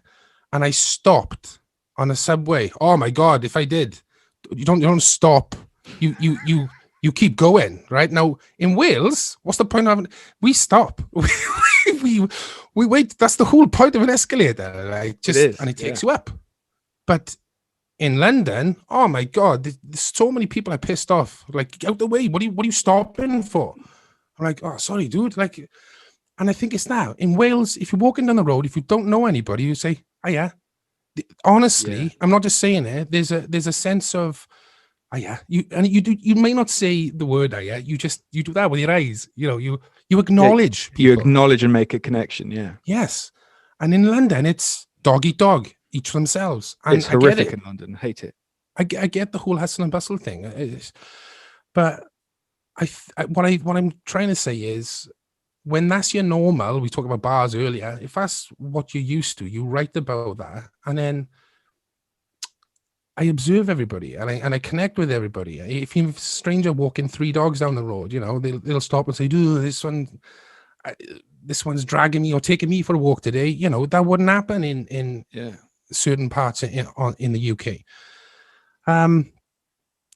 So there is a sense of when I write, I mean, if you look at Blink of an Eye was basically written about where we were growing up as kids, the pubs, the shops, where we used to like go and buy a flagon from the corner shop and then go and sit on the wall around the corner, watch people coming out of the pub absolutely legless and find it so funny, older people, and, oh, look, it's your dad, or there's, just looking at them going in the right state, and then that's boarded up, that's gone. And we went back a few years back and we walked up the street where we were as kids, and all these shops are closed, all these pubs are closed, and they're now a trendy cafe instead of like the old tuck shop what it was before. And now things have changed. So, and it was about your past, and things are changing. And then you got Who Did It, who off the new album You talk about was it small town? Nobody knows who did it. Yeah, Is that the line? Yeah. yeah, because I don't know if you know, but I mean, it's clearly common knowledge with us, and like Bridgend has this huge suicidal rate, like has done for numerous years. So who did it is about suicide, and how people we knew that were doing it, and how the press came down and made a massive deal about it. And it wasn't about the sympathetic about like a loss of life. It was about the stories and a cult. What's going on? Like it was that. And so the song was about the press reacting to it, and a small old town where everyone knows who would kill themselves. We kind of knew, but you didn't say nothing. And it's amazing how people don't know that, because I didn't want to, like the press, I didn't want to bring focus on to something so right in you, and I didn't want to bring any family any hurt or pain. But it was our community was hit so hard. So it's kind of like the local boy in a photograph thing with the Stereophonics. So Right. Yeah. So I totally get what you're saying, but it's just, I think when something has an impact on you in a community like Wales or Bridgend, we all feel it. Like, it's not oh, so and so, and you do, it's not, oh, do you know so and so, and they'll go, no, who's that? Because it is a tight knitted community. So everything that affects you will affect Joe Bloggs down the road. So I don't know if there's that. I mean, that's the comparison I'm getting from like the Stereophonics. And I mean, yeah, we were big fans of them growing up as kids. So maybe that subconsciously went in when he was writing about real stuff and honest stuff. And I think maybe that's it. And maybe connecting on a larger scale is never the goal, but it ends up there because you write here in the moment, what you're used to, what is the norm. Totally. And like you're saying, it's honest. Yeah. You can't bullshit over the honesty, because you see it all the time, man, and we both, without mentioning other bands and shit, and I'm not about that at all, but you see it all the time. You just think like there's only so much you can write about fucking drinking beer and fucking people, and it's just like it's just not realistic. It's just you can't connect with that, I certainly can't, and all this stuff. And I just think when people write like that, or people portray things like that, when they go home and say like, "You're right, mum, I love you, how you doing?" While they're doing this other thing, with a band or what have you. It's just like, what are you about, man? What's your angle? It all becomes a bit like those bands and people become like a caricature of what they are supposed to be. You're not supposed to be, but you know what I mean, like what, a caricature of honesty, maybe would be a way of saying it, and you see it, you just sit there and you're like, I don't get, it's cool, it's cool. I always respect the fact, whether I like it or not, someone's on stage, someone's had the balls to record a song and put it out. That always takes massive kahunas. But I think, like you said, I see through the fucking bullshit and stuff all the time, so a lot of the time people are like, oh, do you like this or do you like that? And it's like, no, just a straight up like, no, I can't connect to it, because it just, I put my feels towards something because I'm investing in my time to listen to it, and if I'm not getting anything back from it, then it's just a complete no, type of thing. It's a strange thing like that, again, as a songwriter, it is agree with everything you just said there, but this is almost I wouldn't call it pressure. It's not as far as the word pressure, right? But when you've written a couple of albums and then you're seeing the response from songs, then it becomes, I've always had something to say. I think that's important, right? Something to say, something to prove. Yeah. but not to the point where I'm doing this because I think this will get a reaction. 'Cause Yeah. that's borderline then, because then you don't have 1 foot in that and 1 foot in your real life. I do like the thought of exaggerating an emotion or a feeling. So if I feel something that I've in my life, I can then apply it and exaggerate it. But I think the reason why the Crows have done well, and in a, let's be honest, I'm not like 18, 21. I think the reason why it's taken this long is, and I've said this to the boys, you look more rock and roll than I ever will, right? As a front man, you will, dude. It's just, I don't know, it just oozes from you, right? And I think when we were starting out, we had the little sort of animal behind the kit, Ronnie with his beard, he looks rock and roll. Shiner, it's just, he just doesn't give a shit for anyone. He is what he is. You get that oozes from him. Lloyd is just like boom, Dave with his muscles, long hair, and then there's this guy in the middle who's just got a few tattoos on his arm. Like, that's how I see it, right? But I think what's happened is our music has resonated with people, so it's now no longer about the imagery and don't get me wrong, it helps, and we have a great time on stage and the sound. But a lot of people only got us after they saw us live.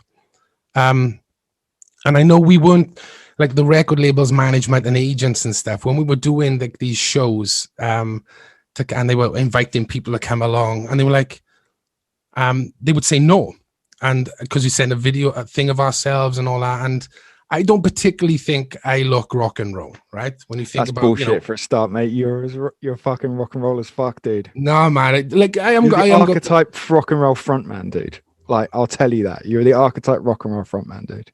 Well, it's taken a journey to get me to the stage. What I have to wear makeup and tattoos and piercings because I'm a fat mess. Now, see, it is funny how you think what you think of yourself, though, compared to what other people see. So maybe, because what you're saying there, that sounds ridiculous. It does, because, dude, you're in a V-neck, tats are showing there. You just, your sins, the color of your hair. But you shocking. Dude, you look rock and roll. You got a brick wall behind you. You look rock and roll, and I'm trying to be rock and roll. Look at this. Look at this. Look at the skulls. Look at me trying to. The skulls are sick, though. Yeah, but I'm trying to be rock and roll. You are rock and roll, man. It's sick as fuck. You got a rock brick wall, and you still look more rock and roll. Anyway, the point I'm trying to make is, right, that there has to be content in your material. Like you could look like Kiss, and that's they projected that image that was almost like an alter ego type thing, so they can be that. But then the songs are still got to stand up.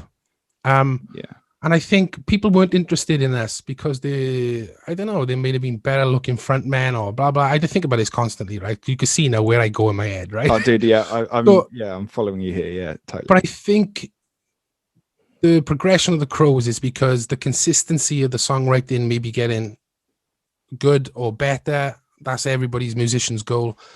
And I think there's real content now in the songs, in what's been written, the resonating, connecting with other people. They're taking it in their own way and thoughts. And I mean, our fan base is unbelievable. Every day I'm contacted by new fans, by older fans. They've been there from day one, and they've seen that progression, so they feel like we're their kids, and it's wonderful. But what I'm trying to say is it's taken a long time. And all you can do really is do the graft, the gigs, and show what you're about, and hopefully people resonate. And I think that's why we've had success, as opposed to like managers and or agents or labels that just having a press pack and going, and put it aside. I remember doing gigs with the Bad Flowers, Wolf Joe now, and Tom was like, "Oh, when you were talking about coming on the tour with us, I wasn't sure." He said, "But now I've seen you play, I get it. But I'll be honest, I didn't." And he was being really honest with me. I didn't know. He's a good guy, Tom. He's great, man. All the boys are. Yeah. But he was like, "I'm sorry, I just didn't get it. But now I've seen you play, I get it." And I was like in like the third show, I think, of the tour. And I really respected that. But I understood it too. And I felt like, I know we were a new band, so you could argue that point, but from a visual, trying to get the name, Those Damn Crows, what does that represent? You know, all the things that people think you are before they come and see you. Yeah. I think it's really hard to get that across. But now we've done the gigs, done the graft, and the craft is getting better in the songwriting. I think people now can really connect with it, and I think that's the goal. And I had to tell myself, stop worrying about how you look. Like, it doesn't come like a natural thing to me. Like the boys, they just wake up and they look rock and roll. Like, you know, it's taken me 4 cups of coffee and a hat just to make me look. Dude, honestly, before I had I 100%. Everything you say is fucking. Yes. You know, for me, like, I when I like came back from doing the childminder run, Yeah, you know, I was like, fuck, you know, you know what it's like. It's like I'm prepared, but I'm also not prepared. I was like, fucking put this fucking brick wall thing up. You know, cost me like 20 quid. Like, you know, all I'm thinking now is what's behind the brick wall. My bed. My bed, but I didn't choose. Yes. I didn't choose the you know, the duvet. It's like really flowery and girly, and obviously that's totally not me. You know, you know, as I'm about to tell you about how much makeup I had to put on to make myself feel remotely presentable. You know, it's funny. Yeah. I did a podcast the other day in my pants and just the t-shirt. People are like, "Oh, you're looking really good," and I'm like, "Yeah, I'm like in my pants underneath." But you don't know that. It's fine. You don't need to see that. But I just like, what is this? I just steal the missus's makeup and just like, you know, loads of foundation and just like that, you know, like, and I stuck so much on before I came on that my lips were white. And I was like, oh fuck. And I was like, babe, have you got any lip stuff? You know, like, she's like, yeah, no, fucking hell. And then I tried to put some fucking eyeliner on and I'm like, oh, well, that eye's thicker than this eye. And now my eye's watering because I poked my eye and now this one's eroding away anyway. And I'm like, what the fuck? You know, I'm a mess. You know, so you know, I don't fall out of bed and feel rock and roll. I don't feel very rock and roll at all. You know, I'm just covered in, you know, tattoos and shit, and have to wear loads of makeup to try and live the dream. Yeah, I'm trying to get more tattoos, man. I'm trying to. Didn't Ronnie own a tattoo store? What's that? Didn't Ronnie own a tattoo shop? He did, yeah. And then sold it literally before lockdown. Which fucking to this day, in all fairness to him, he was like, I don't. He said he still thinks it's the best thing he's ever done because again, he was concentrating on this. Yeah. And you know, when you've had that success that he's had and built up that tattoo studio immensely, you know, picking up awards around the UK and well, forget the UK, around the globe. Yeah, it was a big place, wasn't it? He'd built up quite the rep. Yeah. Yeah. So you know, fair play to him. But yeah, I'm gonna have some more tattoos. I think I need that done. Dude, that was the most fucking. This was like the most fucking painful tattoo. Look at ever. that. Like it's a wolf skull with no bottom jaw, so it's just like all teeth and no bottom jaw. It looks fucking gnarly, but dude, it was so fucking painful. How long were you in the chair for that? I had to do it. I bottled it and I had to do it in 2 sessions because the thing is, I drove up like from when I was living in Brighton. I drove up to St Helens, like outside Manchester, to go and see a tattoo artist called Nick Devine, and he was like, "You coming from Brighton to get tattooed by me?" And I'm like, "Yeah." And he was like, "Why?" And I said, "Because I really like, you know, I'm a fan of the artist. Like I've got like this one's from like Craig Brown in Historic Tattoo in Portland, Oregon, in America, you know, and all sorts of things like that. And it's from Danny Quipo from Spain and shit. You know, I like collecting all those, like, you know, art pieces from different people and stuff. So I went up and got it, and he was like, "Cool, so we're just doing the outline." And I was like, no, we'll do the whole thing. And he's like, "The whole thing on your chest?" And I was like, "Yeah." And he's like, "I don't think so." And I was like, well, I can't exactly drive all the way back, you know. And he's like, all right, cool. And then all the other tattoo artists were going, sure you want to do this in one hit? And I'm like, yeah, it's just black. Just taking bets, like, yeah. No, yeah. And honestly, dude, I got halfway through the fucking shading, and then he was like, "Are you right there, mate?" Because I like, jutted a few times, and he was like, "Dude, you need to sit still." And I was like, "I'm done." And I went back to my hotel room and passed out. Oh no! Yeah, I was so like, oh, the pain is so bad. I fucking went back to the hotel room and I blacked out. I literally sat down on the bed and I went, ugh, and just went like straight back over. Yeah. And then I had to like go back 3 months later. I had to drive back up to St. Helens to get the rest of it finished. Fucking like most expensive tattoo in the world.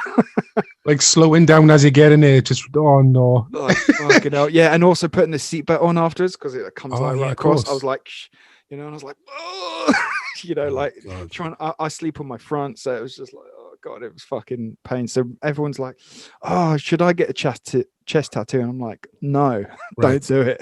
I'm glad you told me that. I'm glad. Yeah, go everywhere else apart from the chest. Well, I mean, I was a total bitch from it. Like it was just fucked. Yeah, couldn't do it. Oh man, couldn't fucking do it. I've got this weird thing when I have a tattoo, and it's basically whenever I hurt myself. It's say if I cut myself or the tattoo, it looks awful. Like I don't know what happens with the healing process, but like I come out in all these lumps, like a rash, like really bad. Yeah, like I got Johnny Cash, Kurt Cobain, and you can't see anything. It's just a raised rash for, I don't know, 3-4 days. And to the point when I had my first one, the tattooist Nipper at Ronnie's studio was like, oh no, you're like one of these people that have really bad sort of reactions, and I was really worried, and it's like, you need to go to the hospital. And I was like, oh, let's just see how it goes. and then it did thing down. But it's the same. If I have a cut on my arm, it raises like a scar, like really badly, and then goes. I don't know what's wrong with my skin, but I wonder if that's like a blood thing, like you got high hemoglobin or something. Is it? Oh, it might be. Yeah, I don't know. Like I'm a geek with all that shit, so I don't know. Like could be. Oh, cool. If you got loads of red blood cells, high red blood cell count, it might be that. Is it? Okay. I'm no doctor, but it could be something like that, I reckon. Dr.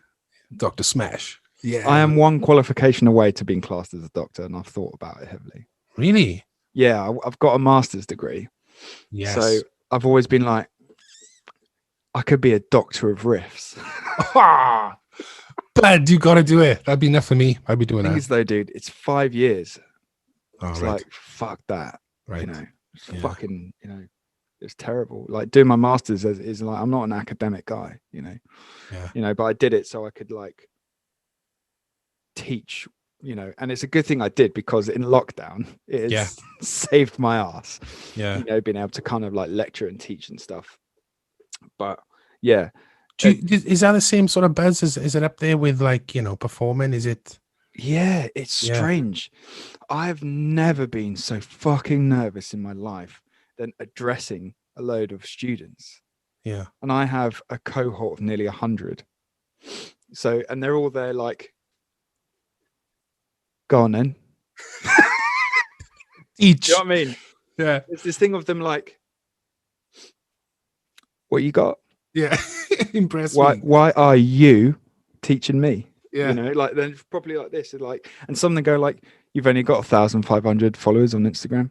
I've got 500,000. And you're like, oh mate, I resonate with that, right?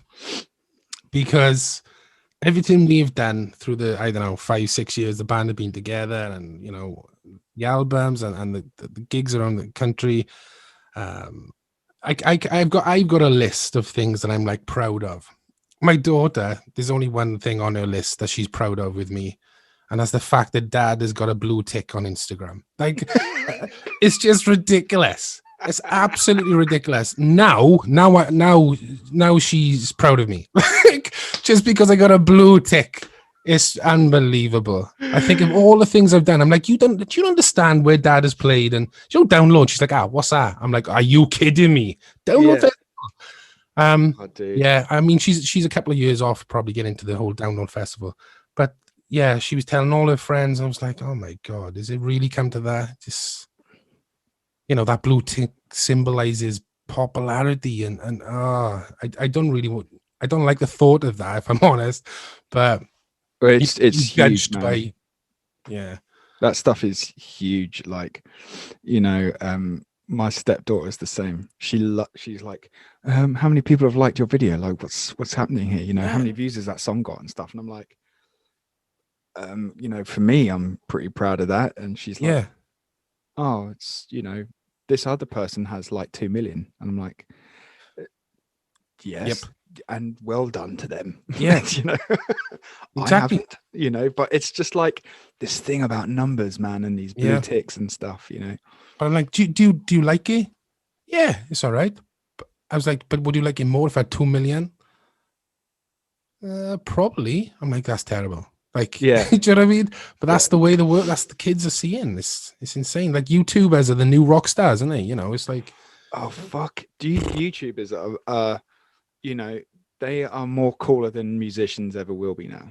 yeah, it's insane, man. And stuff. It's crazy. It's But crazy, dude. but like going back to the teaching and stuff, so that's up there, is it? With the whole, like, was your dad kind of that way? Like your dad said something poignant earlier. Are you happy? Has he been a go-to person for like inspiration and that, or Yeah, all through my life he has. Yeah. yeah, He's kind of like um I've always said this, like if I could be 1% of my dad, I'd be a great man. yeah, Do you know what I mean? lovely. Like I That's lovely, man. idolize my dad. That's lovely. And I'm very lucky, I'm very lucky, like my parents are still together, they're both healthy, still alive, you Yeah, know, and my dad plays bass, and in like he owns far this is a funny thing, right? My dad's in like this, I don't want to say like covers or functions band, they're like corporate band, they yeah, type of thing, they go out for thousands a night type of thing, and he's opened and played with Rita Ora, Spandau Ballet, cool. Feeling, and Sophie Ellis Bextor, and all these fucking cool things like that. And he sent me this picture of him playing to like 10,000 people with Spandau Ballet, right? And I was playing like, the cunt and trumpet somewhere in Leicester or some shit, and you know what I mean?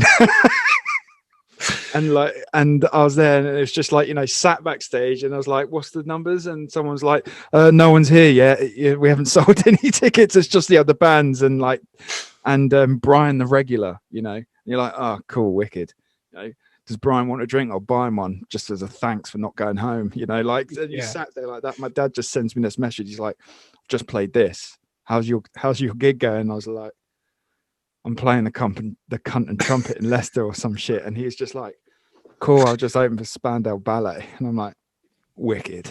yeah, brilliant, Just like, absolutely brilliant. cool, dad. Thanks, Yeah, man. It's yeah, just like, it's funny as fuck, yeah, And yeah, he's been a huge inspiration for me throughout like my life. He's always supported but pushed, yeah, you know, kind of helped pull the best out of me, whatever it was, because I was well into sports as a kid, and I was like a Channel Island gold medalist from 100 meters and triple jump and shit like that. And wow, yeah, so like I've always had that like competitive nature. If I want to go and do something, I'll fucking hunt it down, yeah, and to my detriment sometimes, because or is it? I don't know, because like we're saying before, when you know who you are, and that's one thing I say to students all the time, funny enough, actually, is I always go like, you got to know who you are, you yeah, got to be honest with yourself. If you don't know who you are, that's and you can admit you don't know who you are, that's just as important as knowing who you are, because at least 100%, and 100%. that's being honest. I don't know who I am yet, that's cool, that's Yeah, great. Now you can really start the journey to find that out, and I always try and put that into them, and yeah, fuck, I've just totally ADD'd and I can't remember my original train of thought there. That's because obviously I need more fucking coffee, you know. No, but you're talking about your dad, and like what I mean. I guess the next question would be like the fact that you want to teach and stuff.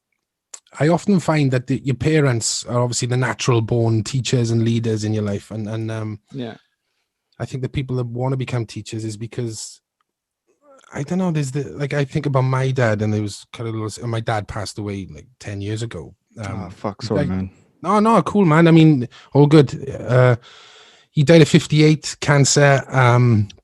It was tough. It was, we found out on Christmas Eve, and then he passed away in March, which is coming up. The thing anniversary, like, which is always sounds ridiculous when you say the anniversary of a death, but he was so inspirational, as in, and almost leading by example, but not knowing. Yeah, And don't get me wrong, he was a massive contradiction, right? But and he messed up a few times in his life, because my mum and dad separated when I was 13. But the essence of him, and the spirituality of him, and the life lessons with him, and I almost find sometimes, like, I just stop myself, God, I sound like my dad there. And the it's teaching is something I think would be good at, or I'd like to dabble in, because I love the thought of it passing on to someone else, and then and creating a better sort of, I don't know, the best of you teach that to someone, and then they can take that and then make something else. You know what I mean? I love you'd be a that. sick teacher. I'll hook you up. I love well, mate, I need a master's degree. I don't know if I got that in me, but Nah, you don't need one, mate. the passing the baton thing, I'm a firm believer. Yeah. Like, it's not even education. Well, like, it is, but it's like there's a power to it. There's but also a selflessness about it, like giving it away, without paying for it. Like, it just giving it. I love that giving. That sounded wrong. Don't edit that. I love giving. But the point I'm making is, I think if you've had inspirational people as parents, it's like a natural thing comes out in you as a teacher, or passing that baton on. You know what I mean? Yeah, absolutely. I sense that in you. That's why I asked the question. Yeah, no. That's a great question, man. I think with it, there's like, and I try and say this to students as well. It's like, you guys will probably, and honestly, and I'm well aware that some of you do, will look at me and go, "What the fuck have you done?" Yeah. I haven't done this. I haven't played that. I haven't, Right. topped the charts. I said, but what I do know is that I understand my mistakes and the reasons why I haven't. And the reasons why I haven't, I'm going to teach you the reasons why, which will help you steer to why you will go and do those things and I won't. And that's my point. And when you kind of look at it like that, that's my purpose. Like, I had talk of a spiritual thing. Like, I'm an atheist guy, but I do believe in kind of like the law of attraction, and kind of what you put out you get back, and things like that. And I've witnessed that, and equally on a negative as well as a positive, and I think with when you going back to being know who you are, and when you look at back at your through life and stuff. And I've got a bizarre story, which I was only able to talk about for the first time last year in my life. And I think eventually I've worked out that my kind of my point in life is to educate and let people know about it, and things like that. And I'll have the balls at, in a year or two, I think, maybe, to talk about it. But it has its hand in all walks of life, how it affects you as a person, and how you end up making art through it, and XYZ, and it's like you said, like education, being able to kind of teach people, passing the baton down and stuff. It's how to be aware of this, or and that's not just in music. Like, I think I'm one of the only lecturers, if not the only one, where at the end of every single lecture I go, is everyone okay? Here's a list of mental health helplines. Here's the student support network. If you don't want to go in that way or that way, here's some charities just for men. Here's some charities just for women. Here's for this and that. And I think it's important that you should lean on each other and stuff. And at the end of every lecture, they're always like, thank you just for that. Yeah. And it's such a small thing. It's huge, bro. Yeah. And I'm a firm believer in, like, we talk about education, but you're educating through experience. And I think that is way more powerful than anything like a teacher just standing there and getting information from a book, like a curriculum, or, do you know what I mean? I think education is used. That's why I was afraid to use education earlier. The word education, it almost makes out that it's in a book. It's a script. But educating from your own experience, like, there is no better place. Like, you've been through it, you've seen it, you've done it. Have that. What a great start for anybody. And to start from knowing that you've learned that from someone who's been through that shit. So necessarily I don't have to, or stops me from going down the same path or the same mistakes or the same routes. I love that, bro. I'm all about that. Yeah, I think it's important to, because the thing is, like, if I'd have known that, or if I knew that people would be following the same path, whether they're friends of mine, they're students, or my sons and daughters or whatever, I'd be fucking mortified. So if I can do something in life, whether it be in music or mental health or what have you, to kind of just kind of put to the table and raise to the surface, like, it's not just about this. You got to watch out for this. And because I get it, people, it's interesting. I had one student, like, they're really kind of brutal and honest with you, students these days. They're not kind of like, what does this mean? They're like, okay, so why haven't you done that? Like, really kind of like, and you're like, whew. I was like, do you want the politically correct answer, or do you want the truth, type of thing? It's like, and a lot of the time you're talking, you can see them just going like, fuck yeah, okay, cool. Just seeing, like, some of them as well, like, I teach from like 16 to like 32, is my cohort, over like nearly just under 100 people. I think it's like 91, I think, if they all turn up, and which is another thing over Zoom, which is funny, because you see them there, like, then the cat will run over their head and shit, and they're like, fuck, I'm trying to, like, it's fucking chaos. It's great. There's definitely an element of like, I'm not like, I'm kind of jumping around here, but there's definitely a method to my madness of this, is that I'm well aware that I probably won't play these great festivals. I probably won't be able to do this and do that and I'm okay with that now.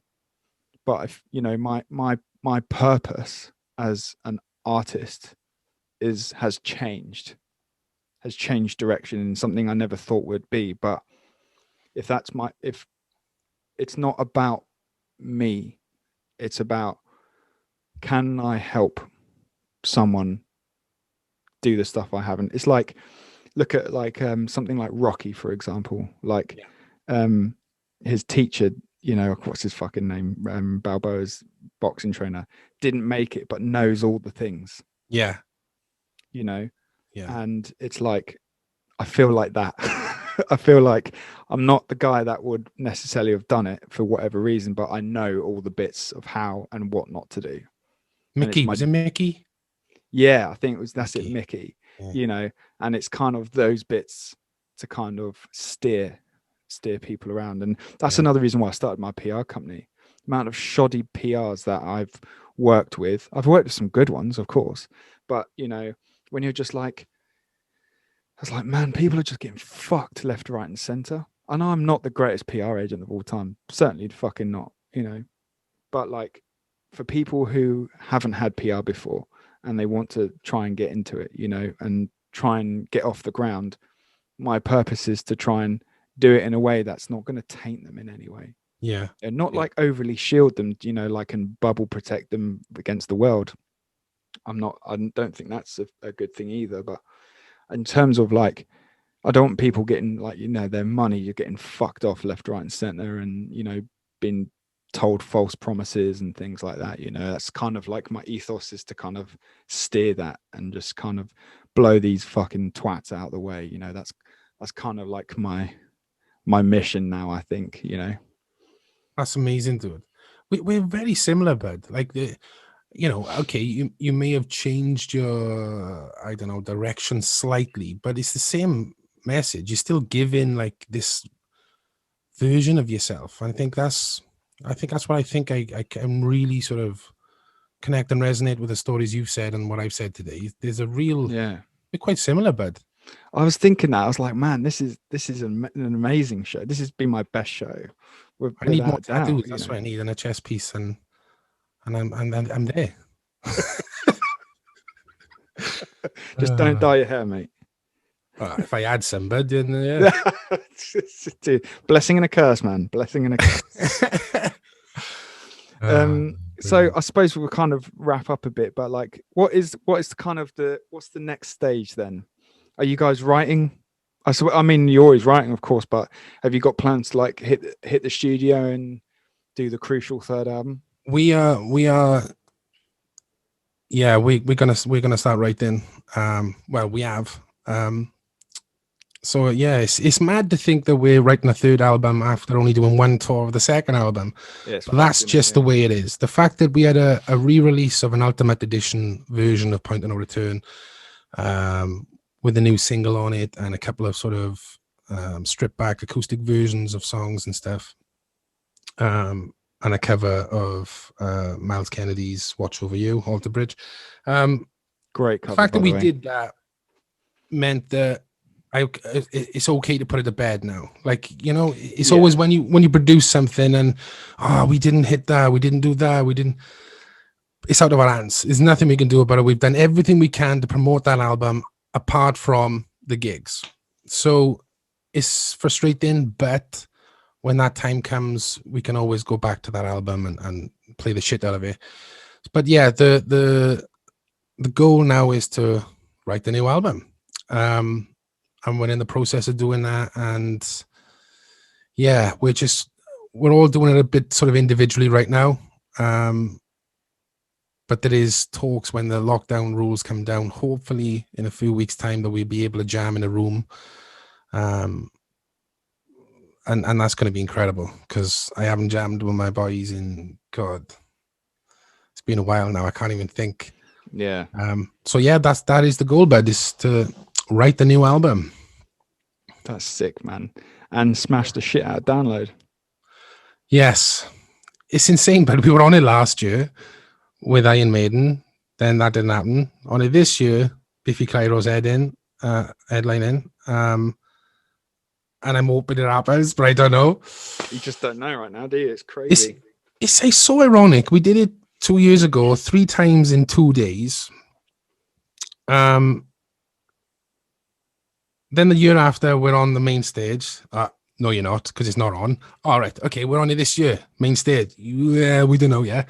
So, you do it 1 year, 3 times, and then the year after, no. The year after, don't know. Maybe the year after. It's insane. It's crazy, isn't it? You just got to stop thinking about it, and whatever happens, happens. But I think that's been the Crow sort of way of thinking, which is adapt, change, focus, and go. I mean, Crowcast and all that has been a thing of that.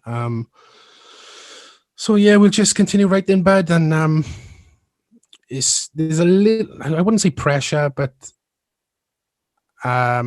I don't know what you think, Nikki. Like, when you write an album, you need a process, a time period after it, just to get over the hangover of it. You know what I mean? You're consumed with it hugely, yeah. And then you need a new, refreshed way of thinking. And I think I'm there now. After we've made that decision to, like, right, that's done, new album, I think I'm there now. But the next couple of weeks to months, just consume myself with that. Which I'm excited about. Yeah, sick, man. That sounds fucking rad, dude. Well, I'm definitely looking forward to hearing the rest of it, man. And if you want to we should do some collabs, man. You should come and do some writing on my next record and do some vocals on it, mate.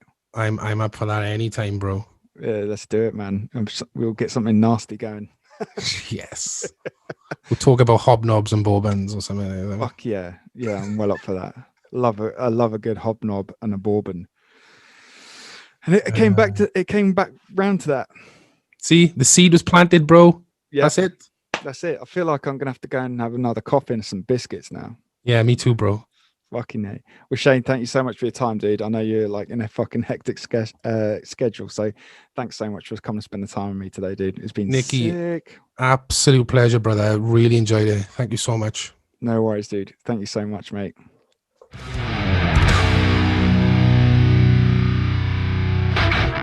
Check out the Nikki Smash Show only on Patreon.